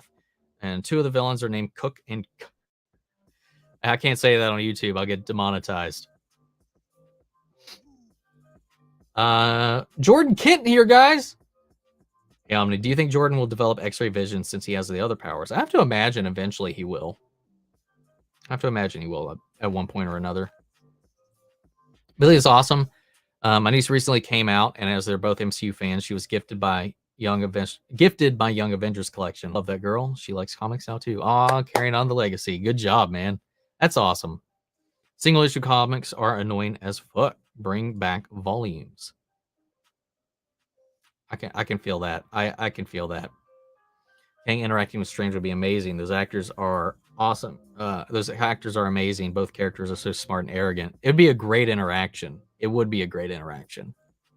Are there any current shows or movies that you would watch that are not comic, Star Wars, or sci-fi related? For example, Ozark, Secession, Power. Power? I don't know what Power is. Isn't that superhero show on PlayStation Plus? Ozark does sound interesting. It sounds up my alley because like I loved Breaking Bad and it sounds kind of similar. Secession, I've heard is really funny. I don't know. It's got Kieran Culkin in it, and I know that's a plus. But yeah, Ozark, I'm definitely curious about. But I mean, I'm still trying to catch up on all the Mike Flanagan horror shows on Netflix. I haven't watched Stranger Things. I haven't. There's a lot of shows that are not pulp related that I really want to still get into. So yeah, that's a few of them. Ozark, I would like to watch eventually. The problem is since I was super depressed and so 12, always hungry and would eat Burger King Chinese food. But oh my God, they charge people a lot. Not only the food, but the labor is expensive. Yeah, man. Prices, especially during the pandemic, have definitely gone up on the fast food side of things. Apparently, Wanda's a gay icon because people project representation on her. She's someone who made a world where she feels safe, can be her chosen partner, and is capable of having children without them being bothered by society. There is more to it, but memory isn't so good. Yeah, I could see that argument. More of a representation of representation in a way. I could feel that. I'd like to see him in the cowboy movie. What? What? What cowboy movie? Um, would you want all or some of Fox X-Men to come back, or do you want a complete recast? Do you think T'Challa should be recast? Um, I would like to see the X-Men cast as in a cameo, the Fox X-Men cast as a cameo, but I think they should recast for the MCU version. The version that sticks around and gets their own solo stuff, I want them to be a new cast. Do I think T'Challa should be recast? I do. I do think that the character deserves to continue on. Daredevil directed by David Fincher. How cool would that be? I mean, DC is getting Matt Reeves. Maybe for Daredevil's return, we get the legend himself, Fincher, Eric Sorkin. I don't feel like they would be the types to come to the comic book genre, but sure, they'd do great. We could eat a burger. Well, I'm just spending $25, $28. So expensive. Yeah, man. Yep. Sparked a ton of WV. When you said WV, I was like, West Virginia? What? Themed drag bunches too, in part because of the costumes. I could see that. Another idea I have is it wasn't Batman who killed the Joker. It was Azrael wearing Batman's suit. Plot twist. Batman season 4. Ooh, Batwoman season 4. That'd be interesting. What's up, Jorts? Trapped on my phone, but I can't reach you through the comm on the Criterion. Fair enough. Trapped on my phone, but I can't reach you. Comm on the Criterion. I don't know what they mean there. I'd like to see Nicolas Cage in a DC film. I wouldn't mind it. Depends on who he's playing, though. Hope we see Tom Cruise and Iron Man and Doctor Strange. No way he won't. We'll see. We'll see. Aaron Sorkin going to have great dialogue, editing, directing style is immaculate. If you haven't watched The Social Network or Trial of Chicago 7, yeah, I haven't seen either of those, but I've heard great things about both. Just wanted to know that what you usually prefer, Marvel Comics or DC Comics. I ask about the comics. DC. DC, I think, has like it's hard to say like in recent years, but like I have a huge swing bias towards the DC universe in general, personally. So, yeah, I'm a DC guy at heart. To be honest, I only watch superhero and sci-fi television. I mostly do. I don't watch a lot of grounded stuff. There are a few here and there. Like I said, Breaking Bad, I think is one of my favorite shows. I rewatch it once a year. Better Call Saul, Friends. But there's usually got to be a little bit of something in there to spice it up. Because for me, I like escaping a little bit. I don't like seeing reality all that much. But yeah, I feel you there. You think they're going to make Jordan more like John Kent from the comics?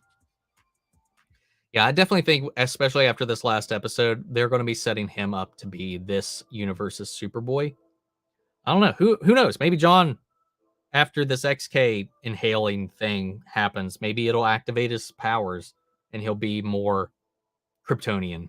Maybe he'll stand up to him. Maybe they'll be both. Maybe one of them will become some kind of spin on Superboy Prime, like everybody's been saying for a long time. I don't know. Yeah, I was going to mention the costuming being part of it too. Decided not to. Zark is Breaking Bad, but instead of keeping it for the family, the whole family is in on it. parents are straight up like we want to launder money from a Mexican drug cartel, and if we don't do this, we die. I'm more DC. Me too. I don't know what that was. I meant to do this, but I just like, I don't know what the fuck I did here. I just like did half the gesture. Fucking brain glitched out for a second. If we do, we'll be rich. Continuing your Ozark thought. Have y'all watched Marvel's Hulu shows? I'm just going to go ahead and say, no, I haven't watched any of them. The only thing I've watched on Hulu has been Animaniacs and Archer and X-Files, because X-Files isn't on Netflix anymore. There was a show that comes from Stars and it's produced by rapper 50 Cent about drug kingpin. Oh. Yeah, no, haven't seen that. Superman Lois ever does Brainiac as a main villain. Brainy from the Supergirl should join Superman Lois. I would be totally okay with that. Brainy was my favorite character in that entire show. Jesse Rath, chef's kiss. Sorry again, off topic, but YouTube is okay with F-bombs, but it's not okay with the C word. Correct. That is apparently derogatory. Yep. I had to chop it out of a video because I had put a phrase in there that apparently triggered the system. Lord Doomcock, the future ruler of Earth, is saying that the Book of Boba Fett will erase the sequel trilogy if Grogu chooses the lightsaber and becomes the Lurk's first student. Yeah, but he's not going to choose the lightsaber. Like 95% positive he's not going to stay with Luke. Scream 6 is happening. I wasn't a big Kirby fan, but the internet is screaming out for. I hope Hayden gets that check though. Yeah, I've been one of those people. Like, I haven't been screaming about it. I've been like, man, I really wish they didn't kill Kirby. She's one of my favorite characters in Scream 4. It also helps that it's Hayden Panettiere, the original Kairi from Kingdom Hearts. But yeah, I hope they bring her back.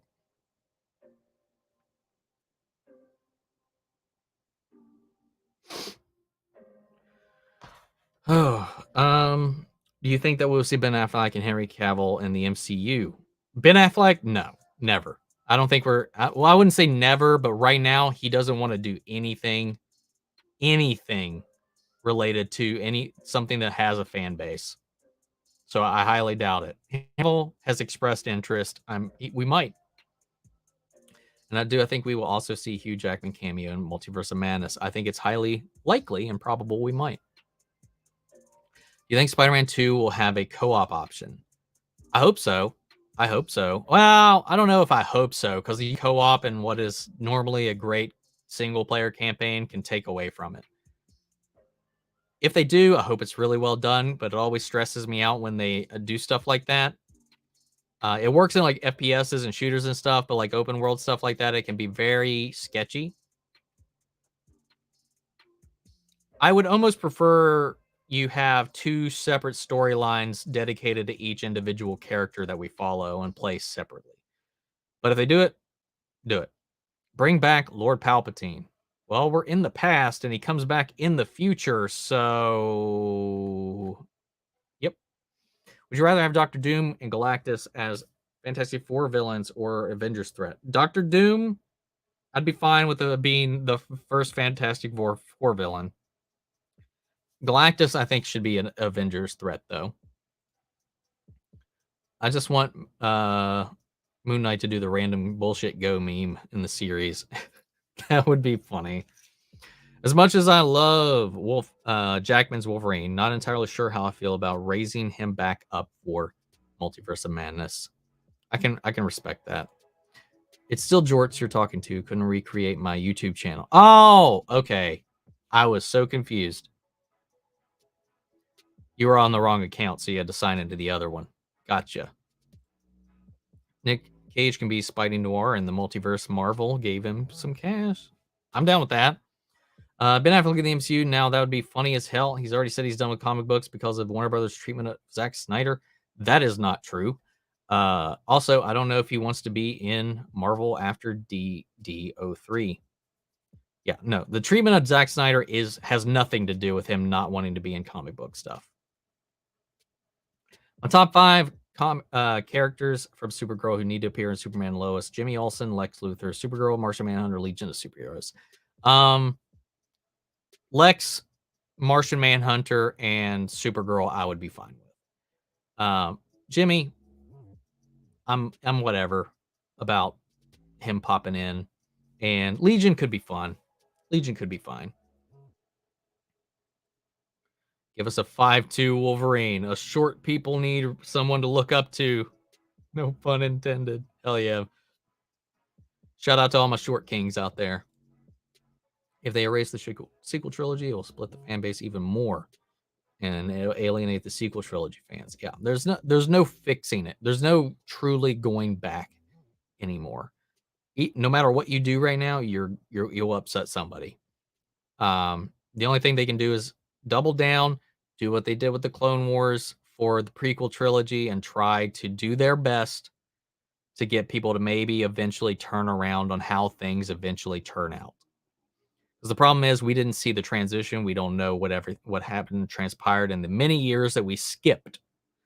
Who knows? Maybe what we learned can inform on our decisions to come back and revisit the sequels, and maybe we'll have a different opinion about those in 10, 15 years. Who knows? Even though right now I still don't like them. I like Cage, but I want an actual noir Spidey. Like, don't make me someone like Nicholas Hoult, Joseph Gordon-Levitt. Joseph Gordon-Levitt would be great. There can be too much reality in movies and TV sometimes. We do have to live with it. We don't always want to see it. Yep. Is that a purple lightsaber behind you? I mean, no.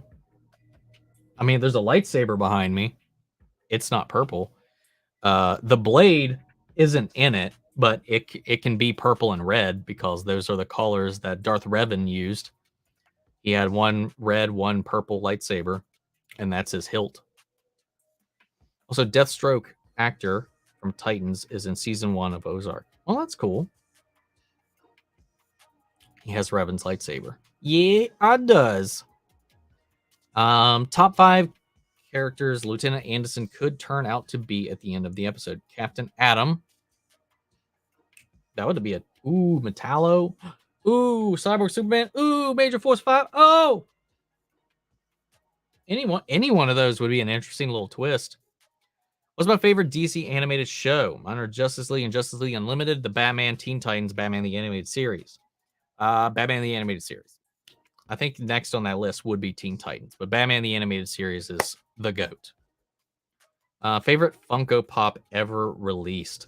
Man, that's a hard one, man. But I will probably just go with the Darth Revan one I have. Probably. Okay, big one. What's my favorite movie or movies of all time? Favorite movie is Jurassic Park. The first one. Favorite movie. Favorite movie. Not my favorite franchise. Because that'd probably be Star Wars or, something like that. But yeah, my favorite film is Jurassic Park. Hopefully you can choose co-op or single player in Spider-Man 2. That'd be fun. After the Flashpoint movie, I'd like to see the Arrowverse heroes crossover with the new DCEU Justice League. I hope so. Hamada, for bad or for worse, him, Greg Berlanti, and all of them have openly discussed looking at crossing over the TV, their TV series with their films more in the future. In an interview talking about the Grant Gustin, the Ezra Miller Grant Gustin crossover. So I hope so. Caleb, random question. If you're forced to go back in time, you're given the choice of whether it was 10 years or 20 years, would you choose 2002 or 2012? Probably 2002, because I could change some more shit up. Though 2012, I could, if I had the foreknowledge a little bit, I could start this channel a lot sooner and have been one of the progenitors of all of this. And I'd probably be like one of the bigger channels, like the OGs, like Angry Joe and Nostalgia Critic and all of them that I actually grew up inspired by. But yeah, man. Anyway, depends. What kind of feeling do you actually have with Lord of the Rings? I have very mixed feelings. I hope they stay true to the original trilogy. Well, I mean, it's thousands of years before the original trilogy takes place, so I feel like that's safe. The other side of it is, I mean, they're going into the origins of the Rings of Power and the bearers of the Rings of Power. I mean, the posters has Sauron on it, so I don't know. I'm definitely curious what the show is going to be about. Now, the deep past stuff, I don't really know much about, which is why I'm trying to read the books now so I can kind of get some contextual knowledge for what the show is going to dive into. So we'll just have to see. But I'm excited. I think the production for it looks pretty sweet. You think this season of Young Justice, they're going to dive more into Jonathan's powers and Connor training him to become the next Superboy? Possibly. Once if they can save Connor from his current fate. Find out the Moon Knight random bullshit meme is Photoshop. I know. Yeah, I know. I know, man. But yeah, I know a lot of people thought that was like a serious panel. Stargirl part of the Arrowverse now? No, it is still separate. It is still its own universe. Jax not coming back to CW. More than likely. I mean, he came back for the Supergirl finale. But yeah, this Flash is my number one DC show. Last year, it was Superman and Lois. Last year, yes, it was Superman and Lois for me. My overall favorite DC show is Arrow still. It's still Arrow. Is Gideon and the Flash the same as DC's Legends, or am I getting the names wrong? It's been very unclear. They're played by different actresses. We know that Barry invented Gideon, and going into the future when the Time Masters are brought into play, who knows? Maybe there's alternate Gideons. Maybe Gideon ends up getting mass produced. But I think Flash built the prototype that eventually becomes the version that is on the Legends ship. That's my theory, but they've never really clarified it. I'm ready for the next episode of the Book of Boba Fett, man. I am hyped and ready to go, man. I'm also hyped to actually have a Tuesday night where I can actually go to sleep at a normal time. So I'm looking forward to getting it over with just as much as I am watching it. Star Wars just needs a new trilogy for fans to hate, and they will be okay with sequel trilogies. It's the Star Wars cycle. I've at least never participated in the cycle, and I was okay with it. I was fine with the whole thing from Force Awakens, and then it just went. I didn't like where it went. It just wasn't put together. It wasn't planned. It wasn't connected. It feels disjointed. Even if you don't like the prequels, they are an A, B, C storyline. Might be cringy, it might not have the best dialogue, but it is a smooth sailing narrative. And they didn't have that, at least, so maybe that would have helped, but we'll see. I know you're probably about to drop Titans, but Brother Blood, Mother Blood, and Jinx casting is strong. New talk on new writers, though, which is the issue. The writers are, in fact, the issue. And I also heard that Titans is getting another budget increase for season 4. We'll see. We'll see. We'll see. Wouldn't mind if every superhero character that appears in Superman Lois gets a redesigned suit. Like if Kara comes back, it'd be cool if she had a suit more in line with Clark's. That'd be cool. Interesting. Flash season 7 was the 7th most pirated show, and Superman Lois season 1 was the 10th most pirated TV show. So Twitter isn't real life. Flash is still strong worldwide. Yes, it is. Yeah, both of them were the top 10 most pirated TV shows of all of last year, regardless. But now, just because a lot of people like to watch The Flash doesn't mean that they didn't think it was cringe as fuck. Mother Mayhem is that. My head out. So much fun hanging with y'all for a bit. Have fun, Amanda. Take care. Have a good night and a good rest of your weekend. Got to mention, did you know that canon Star Wars comic, they clones Luke Skywalker? So I know the one merged with the Force was the clone, the real one. What canon comic? Point to the canon comic.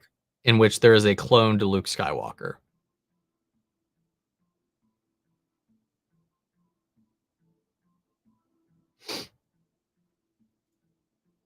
Love to see the Arrowverse connected to the 1966 Batman. Well, I mean, they crossed over with the 66 Batman and Crisis on Infinite Earths. Favorite movie of all time is Batman Begins. How about the reboot of Jurassic World? Well, it's not a reboot. All the previous movies do happen in that world's continuity. It was okay. It was fun, but definitely doesn't. I like Jurassic Park Lost World more than Jurassic World. Like if I had to rank them, Jurassic Park 1, Lost World, Jurassic World, Jurassic Park 3, and Fallen Kingdom would be my least favorite. What if the Arrowverse Batman had the classic costume from Batman the Animated Series? Like the Arrowverse Superman had Max Fletcher's Superman suit. Like if that was his original, like his first costume, that would be cool. That would be cool. Should play Lego Batman 3 Beyond Gotham. 6th level should play as Adam West. I can't get into those games, man. I just can't. I know since Crisis anybody could be anybody, but didn't we get Cyborg Superman with Hank Henshaw played by David Harwood? We did. But whether or not he's Cyborg Superman now, we don't know. Adam West's Batman is iconic. He is an icon for sure. Favorite movie ever, Jurassic Park, is also Barry's favorite movie. He said so in Cisco. Really? I forgot. I must have forgot that. Hell yeah. I knew Barry had good taste.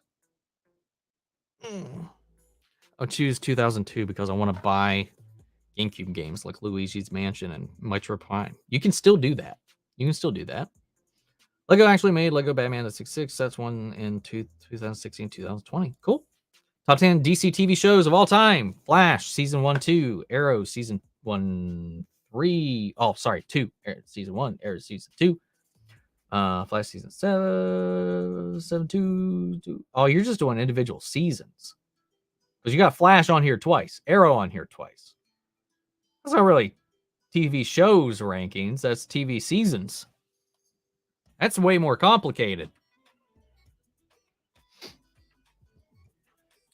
You think we'll see Han Solo in the Boba Fett finale?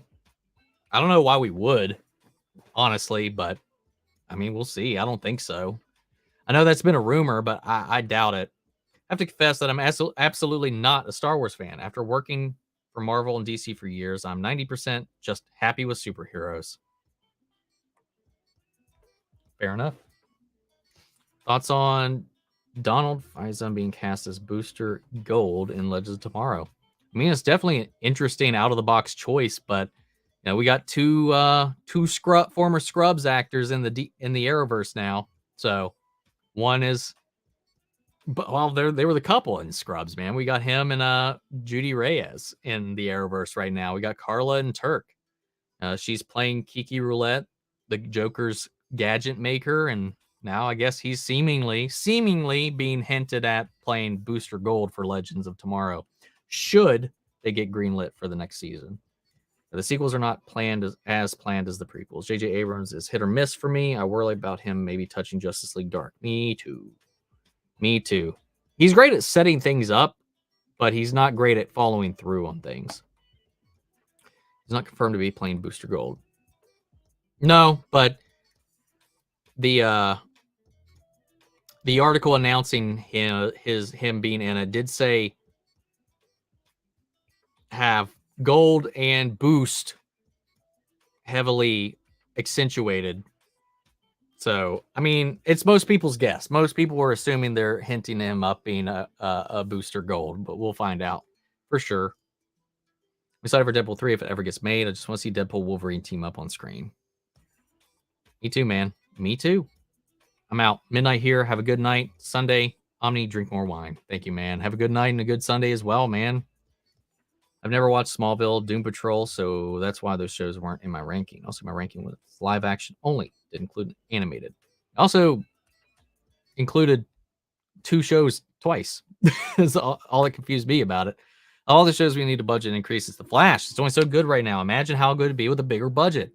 Well, they jacked up Grant's fucking pay for the next season, so hopefully they are also jacking up the price for or the show. How are people still thinking HBO Max is involved with making Superman and Lois? I want it to be true, but it's not. It's just CW with a bigger budget. It's because people believe that report that was floating around from some nobody site that it was getting half backing only based off of the fact that it was also on HBO Max. Using that same logic, so is Stargirl and so is Batwoman. Neither of those shows are budgeted or fueled by HBO whatsoever. HBO has zero control, zero financial involvement in at least season 1 of Superman and Lois. And we have no confirmation, no hard data on season 2. Even the producer of season 1 was like, I have no idea how that rumor started. If I may, I see other qualities. Han just react or recreate what's moving someone through movies or games. You act, stuff things at your own. I see interactive Chris Stuckman. That makes sense. I'm not sure what reciting to stuff and discuss with people's opinions. Oh, okay. I see what you mean. Oh, thank you. Actually, rather fond of Jurassic World, Camp Cretaceous. I have not watched Camp Cretaceous. I'll say that. Batman Begins is also my favorite movie, as it's tied with The Dark Knight. I cannot choose between the two. If I'm picking between those two, it's easily Dark Knight for me. Am I the only one who wants to see Deadpool and Peacemaker crossover? I mean, they can't, and they won't, but I wouldn't mind it. Season 5 of Arrow is my all-time favorite TV season. It's not a bad season. It's not my favorite Arrowverse season or Arrow season, but I can respect that. CW should get in pirate because nobody wants to go to the CW website and see the same ad 5 times in a row every 15 minutes. So people want a pirate website because it's quicker. That is a fair assumption because, yeah, you're not wrong. It is really annoying using their site. For a little while, you could get by with an ad blocker, but they updated the site to where now it's very good at detecting those. I used to be able to get to a point where I could just watch it straight through and get no ads. But they did something on the back end of the site that just broke all of that. So it just sucks. Watching it on CWTV.com now. In the comics, Supergirl's father, Zor-El, is the second version of Cyborg Superman after Hank Henshaw. So Superman and Lois could make Zor-El Cyborg Superman. We saw the actor in season 6. That's true. That's a good choice. Just perceptions at the moment. Aw. Bitsy Talk just confirmed on Twitter that Superman and Lois does not have HBO Max budget.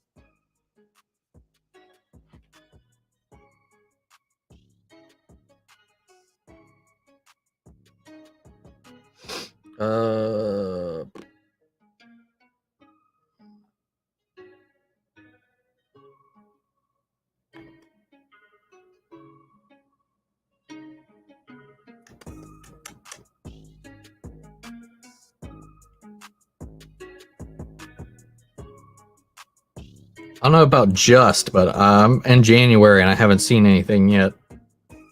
Unless it was a reply. Oh, here we are. Our VX team is killing it on a TV show budget and not an HBO Max budget either. Not sure where that rumor started. We are very lucky our VFX team is so great and they pour their heart into the work and shows. See below from this scene, season 2, episode 1 for the proof of their talent. Yep, there you go. You're right. And that was yesterday. So, suck it, peeps. The producer said it last year, man. He discounted and that whole thing as well. So, yeah, I'm glad she called it out, man. I'm tired of it, man. I'm tired of it. It's so annoying. Am I a Harry Potter fan? Yes. And what house? Hufflepuff. You can barely see it, but I've got a little Hufflepuff right there. I always thought it was a Ravenclaw, but that was a wrong. What wand type? I don't remember. A Patronus is a Calico, though. A Patronus is a Calico. The wand, I can't remember. That bid that shows the canon. No. Boop.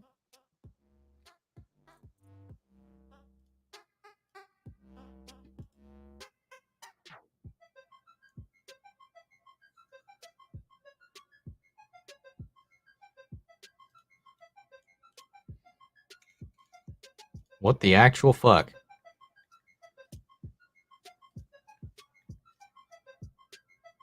All right, I'm gonna have to look into this. Star Wars Comics Explained. Luke just got cloned in canon.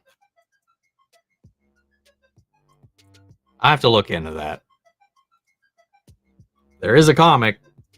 All right, well, okay, fair enough. Warner Brothers actually made 2 Adam West animated movies. I've watched both of those. They're really good. Stargirl Season 3 will be the first CW and HBO Max partnership. Even the Season 2 of Stargirl was 100% funded by CW. Do we have confirmation that HBO Max is helping with Season 3 of Stargirl? And yeah, you could definitely tell, I think, in Stargirl Season 2. But thankfully, the characters and the writing were still just as good. Ever watched my favorite show, Charmed? I have not. I have not watched Charmed, the original or the reboot. Is the worst Pokemon the keychain Pokemon? I mean, maybe. I feel like Magikarp's the worst Pokemon. It becomes one of the best. Maybe Metapod? I don't know. I've actually never actually used that keychain one. I forgot its name. But yeah, as far as design and originality, it's pretty garbage. Since Grant's always liked Superman, how would you like him to become Superman in a movie? I just don't think he has the build, the look, or any of the superficial things that we would need for a Superman. He could play maybe like a Superboy, maybe an older John Kent or something like that. I think that'd be a fun way to incorporate him a little bit more. Here's my crazy theory as for why Superman had more trouble adapting over the years than characters like Batman and Spider-Man. Superman can't change his costume and sell action figures. That's not a bad assumption. Superman's one of those characters that's really weird when you give him like action figures that have a weird mech suit, a gun, and all kinds of weird accessories. You make a point. Spider-Man's got all kinds of different costume changes. Batman's all kinds of bunch of different suits, gadgets, stuff, toys. That's where it is. I think you might be onto something. I don't know if it's all of it, but I think it might be a fair point.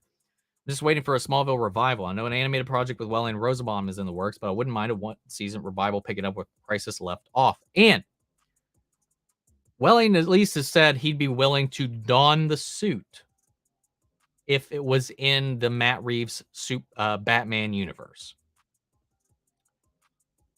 Which means he's at least open to donning the suit again. So that was something he refused to do before. So we'll see. I can't wait for that animated project. We haven't heard about anything about it in a while, though. Interesting, the Arrowverse make up top 10 pirated things, but none of the HBO Max DC shows. Winter Soldier. Well, I mean, I think that's in reference to what he said earlier, but I mean, most people that have HBO Max, and while it's not available everywhere, doesn't have ads. So I don't think it necessarily fully discounts this argument. Winter Soldier is my favorite comic book film. Two Towers is my favorite all-time movie. Two Towers is great. Winter Soldier is great. It's not assumption. That's what I do. Shh. Okay, I'll keep your secret. Which season is better, Flash season 1 or Superman Lois season 1? For me, it's the Flash season 1. Overall, I enjoy Flash season 1, I think, more. I think the payoff at the end is a lot better. However, I think Superman and Lois is objectively better in production, writing, acting, all of that, storytelling. But that payoff, man, the Reverse Flash stuff, Barry and all that, his mom, the payoff, the finale, it's just, it builds up to it, man. It's so good. Prometheus season of Arrow was the best for me. Adrian Chase versus Oliver was awesome. I agree. I like that. I think season 2 is my favorite season of Arrow still. But yes, that was a great season. Camp Cretaceous is a pretty fun show. It actually allows the characters to face some pretty high stakes, and characters are fun. Recent season had me gasp at the end. Who would win a fight? Kool-Aid Man or Superman? Superman? Superman. I think Adrian Chase has a better portrayal in Peacemaker than he did in Arrow. No.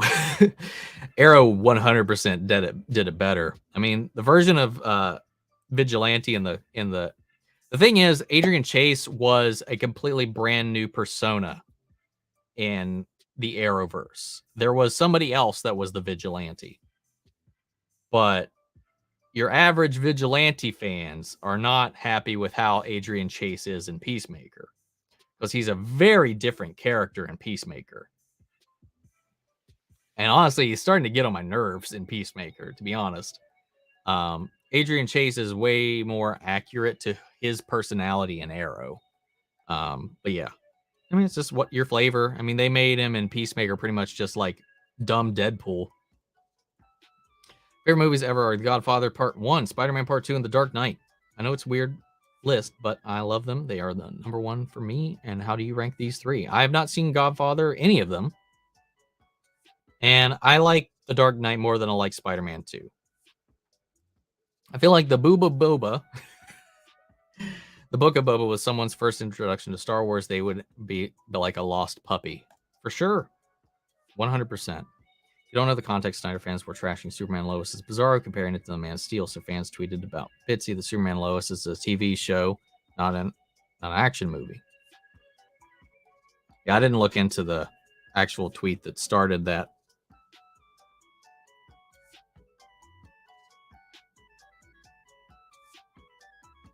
But I am retweeting all of this. I almost want to be like, eat dick. He's in DC Universe Infinite. Yes, I'm still signed up for it, I think. But I haven't read anything in a while. Wish I could, since we're not currently in the United States. Can't use it because it's only available in the US. That sucks. Came with a cool stoned idea. Who wins this fight? Luke Skywalker at full power versus Superman. And does Luke green kyber crystal in his green lightsaber count as kryptonite? No, it would not count. And we also don't know if, I mean, it could be used as a focusing crystal, but I'm not going to give him a kryptonite lightsaber because it's not something he would just have as default. I think Superman at full power, the strongest we've ever seen him, I still think could whoop the shit out of Luke. Even at peak Luke Skywalker, who could close a black hole and become literally immovable and be in 1,000 places at once, or move so fast it's as if he was in 1,000 places at once. He's still slower, weaker, and stronger, and slower than Superman at his peak. So, I mean, I would just have to say Superman. And since Luke's powers are, they're not magic based, they are natural, in the natural energy of things. He's not weak against the Force. I would imagine he's not weak against the Force. And he's got Torchasm Vow, which allows him to protect his mind from influence. So, I mean, he's immune to most of his powers, I think. He fell asleep in the Hawk 2003 movie. It was so boring. It didn't have the action. No action. When Christmas Stargirls, I didn't like that Stargirl references the Spectre. I think it's disrespectful to Oliver Queen, unless that's our Oliver Queen, who was the Spectre of Stargirl's Justice Society as well. Well, no. Remember, Kerrigan was the Spectre that passed on the Spectre to Oliver. The Spectre that they're talking about was, what, 30, 40 years in the past?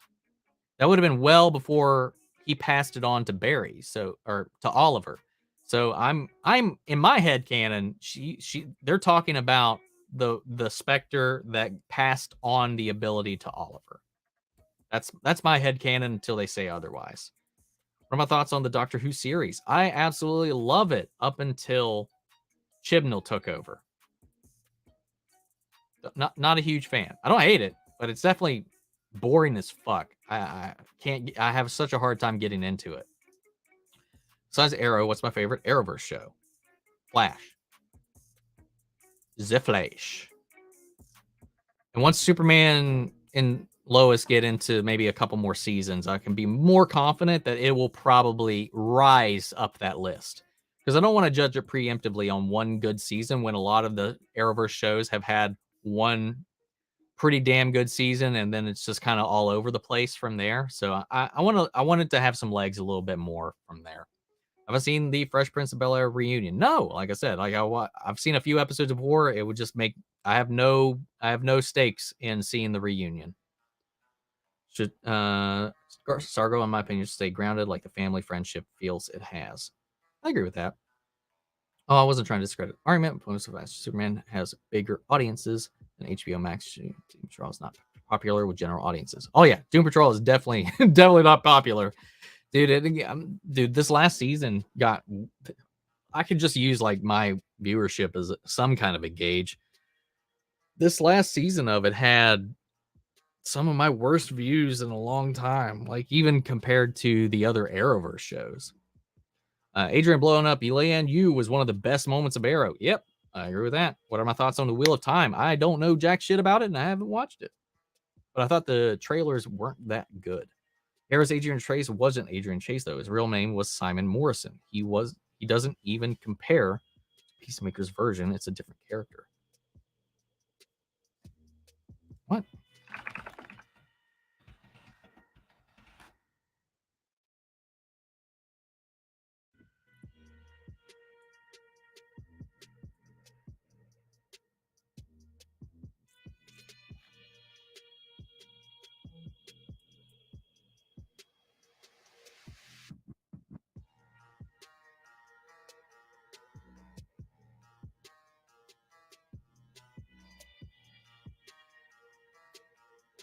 I'm so confused.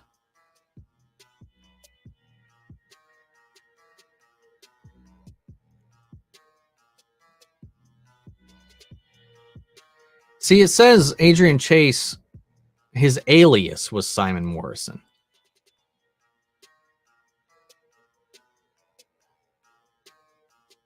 I'm so confused. I don't remember any of that. But he's still more like the version from the comics, is what I'm saying. Matt Reeves' Batman world doesn't need a Superman. Will it work? Well, I feel like they're already going that direction. So we'll have to wait and see. Heck, I'd take a story that focuses on Clark's daughters, or Connor Kent taking up the mantle of Superman with Clark acting as their Jonathan Kent giving advice and life lessons. I'd like to see that as well. It's almost like DC's Deadpool, but Wade is smarter. Is the X-Files a part of the Arrowverse? No, it is not. No, not even remotely close. Are you ready for Jurassic World Dominion? I am cautiously optimistic, but I'm excited to see the whole gang come back and check it out. Reverse Flash is my favorite Arrowverse villain of all time. Same.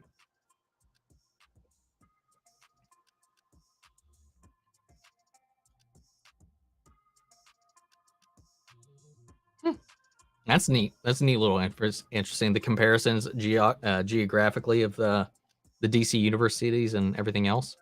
Have I seen episodes of Gravity Falls on Disney XD? No, I have not. I have not. Vigilante is Deadpool on crack. Hope to see a lot of Comic Cons. Dude, that's hilarious.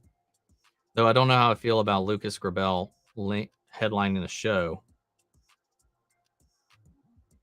Wait, the fuck, did I miss a comment? I'm so confused. Yeah, I don't know how I feel about him headlining a show either, but I don't remember what that was in reference to unless you had him as playing like Connor Kent or somebody like that in that previous comment. What's up, Jamie? Oops, sorry. I think it'd be Flash could kill. I think that the Flash could kill if he ever went evil. Oh yeah. Oh yeah. I want to see you in the Arrowverse show. Yeah, man. Fucking Blind Wave and Married to the Real, they're canon to the Arrowverse. So I wish I could be. Who would I hire to take out Superman? Can't say any DC characters, but you could supply them with kryptonite weapons.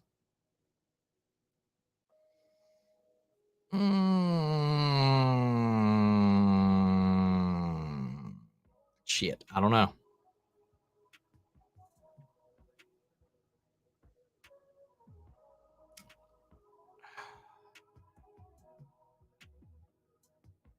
Goku. What are plans for Ryan Choi in the Arrowverse? When will he show up again? I have no idea, man. I really don't. Oh yeah, I forgot about him. Kerrigan, thanks for reminding me. Forgot the Justice Society existed before Oliver was even born. Yeah, we saw them in Legends. Actually, we met some of them. You know, Starman, a few other people. I feel like it's inevitable for Lex to show up in Superman Lois. You can't have Superman without a Lex. We'll see. Have you seen Naomi? I think it feels like a teenager drama. I watched the first episode and it made me cringe into like a terrible headache for the rest of the evening. I went right to bed after watching. I was like, my head hurts. The cinematography hurt my brain, like literally. I haven't watched Doom Patrol season 1 and I loved it. I watched Doom Patrol season 1. I loved it, except for the finale. Haven't gotten around to season 2 yet, but it might be in the future.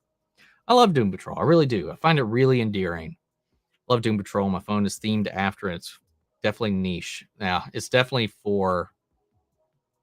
not for everybody. If you had a choice to develop a comic book show for TV, what would it be?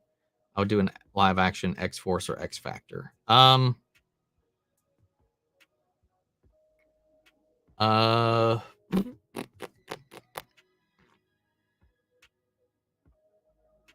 don't know.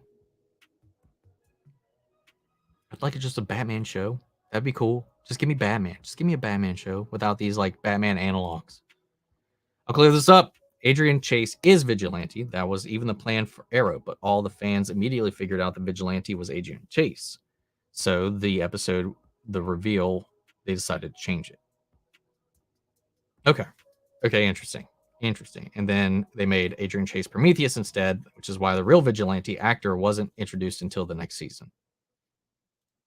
Superman Lois can give us the same quality till season 5. I will change my ranking and call it the best Arrowverse show ever. I think even if it stayed this strong until season 5, I still have like such a soft spot and bias towards Arrow, man. I don't know, man. It's going to be tough to outshine it. What Spider-Man shows have I watched? The MTV Spider-Man and the original 90s Spider-Man. That's pretty much it. What are my thoughts on the Galactic Star Cruiser? I think is an overpriced, just lame-ass experience from what I've seen of it. Definitely not worth the price. For the Batman sequel, do you want to see the villain? Personally, I want to see Scarecrow, Mad Hatter, and Two-Face. I'd like to see Freeze. Lucas Grabel played Superboy in Smallville. Holy shit. What? I don't remember that. Best known for High School Musical. Yeah, he was Ryan in High School Musical. I want it all. What are your thoughts about... Oh, yeah, I just asked that. So, I doubt he'll play a great Superman. But hey, you never know. You think the Flash could still Superman at its full power? Wally West, maybe. Maybe. I think out of anybody, he's probably got the best chance at killing Superman. What's my best chapter of the Peacemaker series so far? I don't know. Probably the one just before this. Episode 5, I think. If the DCEU Blue Beetle is Jaime, can we please get Ted Kord in the Arrowverse? That would be cool. I'd be down for that. How about a new Arrowverse show with the Brandon Routh Atom and Ted Kord Blue Beetle leading in a crime-fighting duo? Oh, that'd be so cool. Excited about all the Star Wars games that are coming out? Hell yes. I am. It's not so much the Eclipse game because of the studio it's coming from. I mean, the trailer looked great, but I don't know how much promise it's going to have, but we'll see. Arrow had 4 great seasons, so it's only fair Superman Lois takes the crown if it's great in season 5.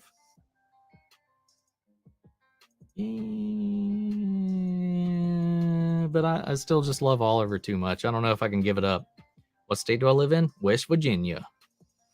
The whole butterfly scene in the police station was unfiltered James Gunn, and I'm here for it. Oh, yeah, it was just fucking violent. I think I agree with some people that there was a little bit of a missed opportunity for somebody to get infected by a butterfly going up the butt, like in the presentation that Economos gave. Wish we got a Superman Returns too. I really like Superman Returns. Yeah, I liked elements of it, but I was never a huge fan of Superman Returns personally. But I finally finally caught up with the chats here. So go ahead and send in your final ones. We went over a lot. We're almost coming up on 4 hours, which is abnormal usually. So I need to get some dinner, hang out with the girl and do all that stuff. So we'll see what happens. But answer these last ones real quick. So get it out here. Have I been to Galaxy's Edge or a Walt Disney World? It's incredible. At Walt Disney World, it's incredible. I have not. I have never been to Disney World or Land. So I was going to. I had the money for the trip before the pandemic, and that shut all that down. So we'll have to wait and see. Hang out with the girl. Shut the fuck up. So you haven't seen the Marvel Spider-Man show on Disney, which is also on Disney Plus? Don't think so. What if butterflies existed in real life? I would probably just stay trapped in my house forever, as we are now. Wish more people would react to Smallville on YouTube. It's such a good show. Like, that's over 200 plus episodes of content. More if you count the 2 web series. I've thought about holding off on it. One of the reasons I've held off on revisiting it because there's large swaths of it I didn't watch. I might do that at one point as like a retrospective kind of thing. Least favorite superhero and villain? Ah, man, there's so many shitty villains, man. Condiment King, Kite Man. I don't know, man. That's a little too broad. Least favorite superhero?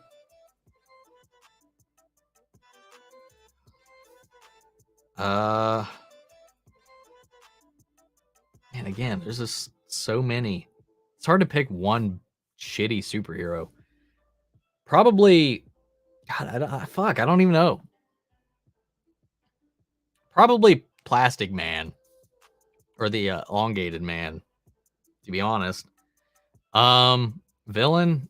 Man, I don't know. Great stream. Take care. Thank you, man. Thank you. I have to say, like all those people that are dead. But I thought Locke was already a butterfly. Fair enough. But nah, he's just that fucked up. Which just goes to show the type of company that Murn used to keep before he became one. Wish we got a Kid Flash movie. That'd be fun. That'd be really cool. What do the butterflies do? Because I don't like head explosion scenes. They burrow into your brain from your orifices. So it's pretty gross. Should buy the Smallville Blu-ray, which seasons are good real quick.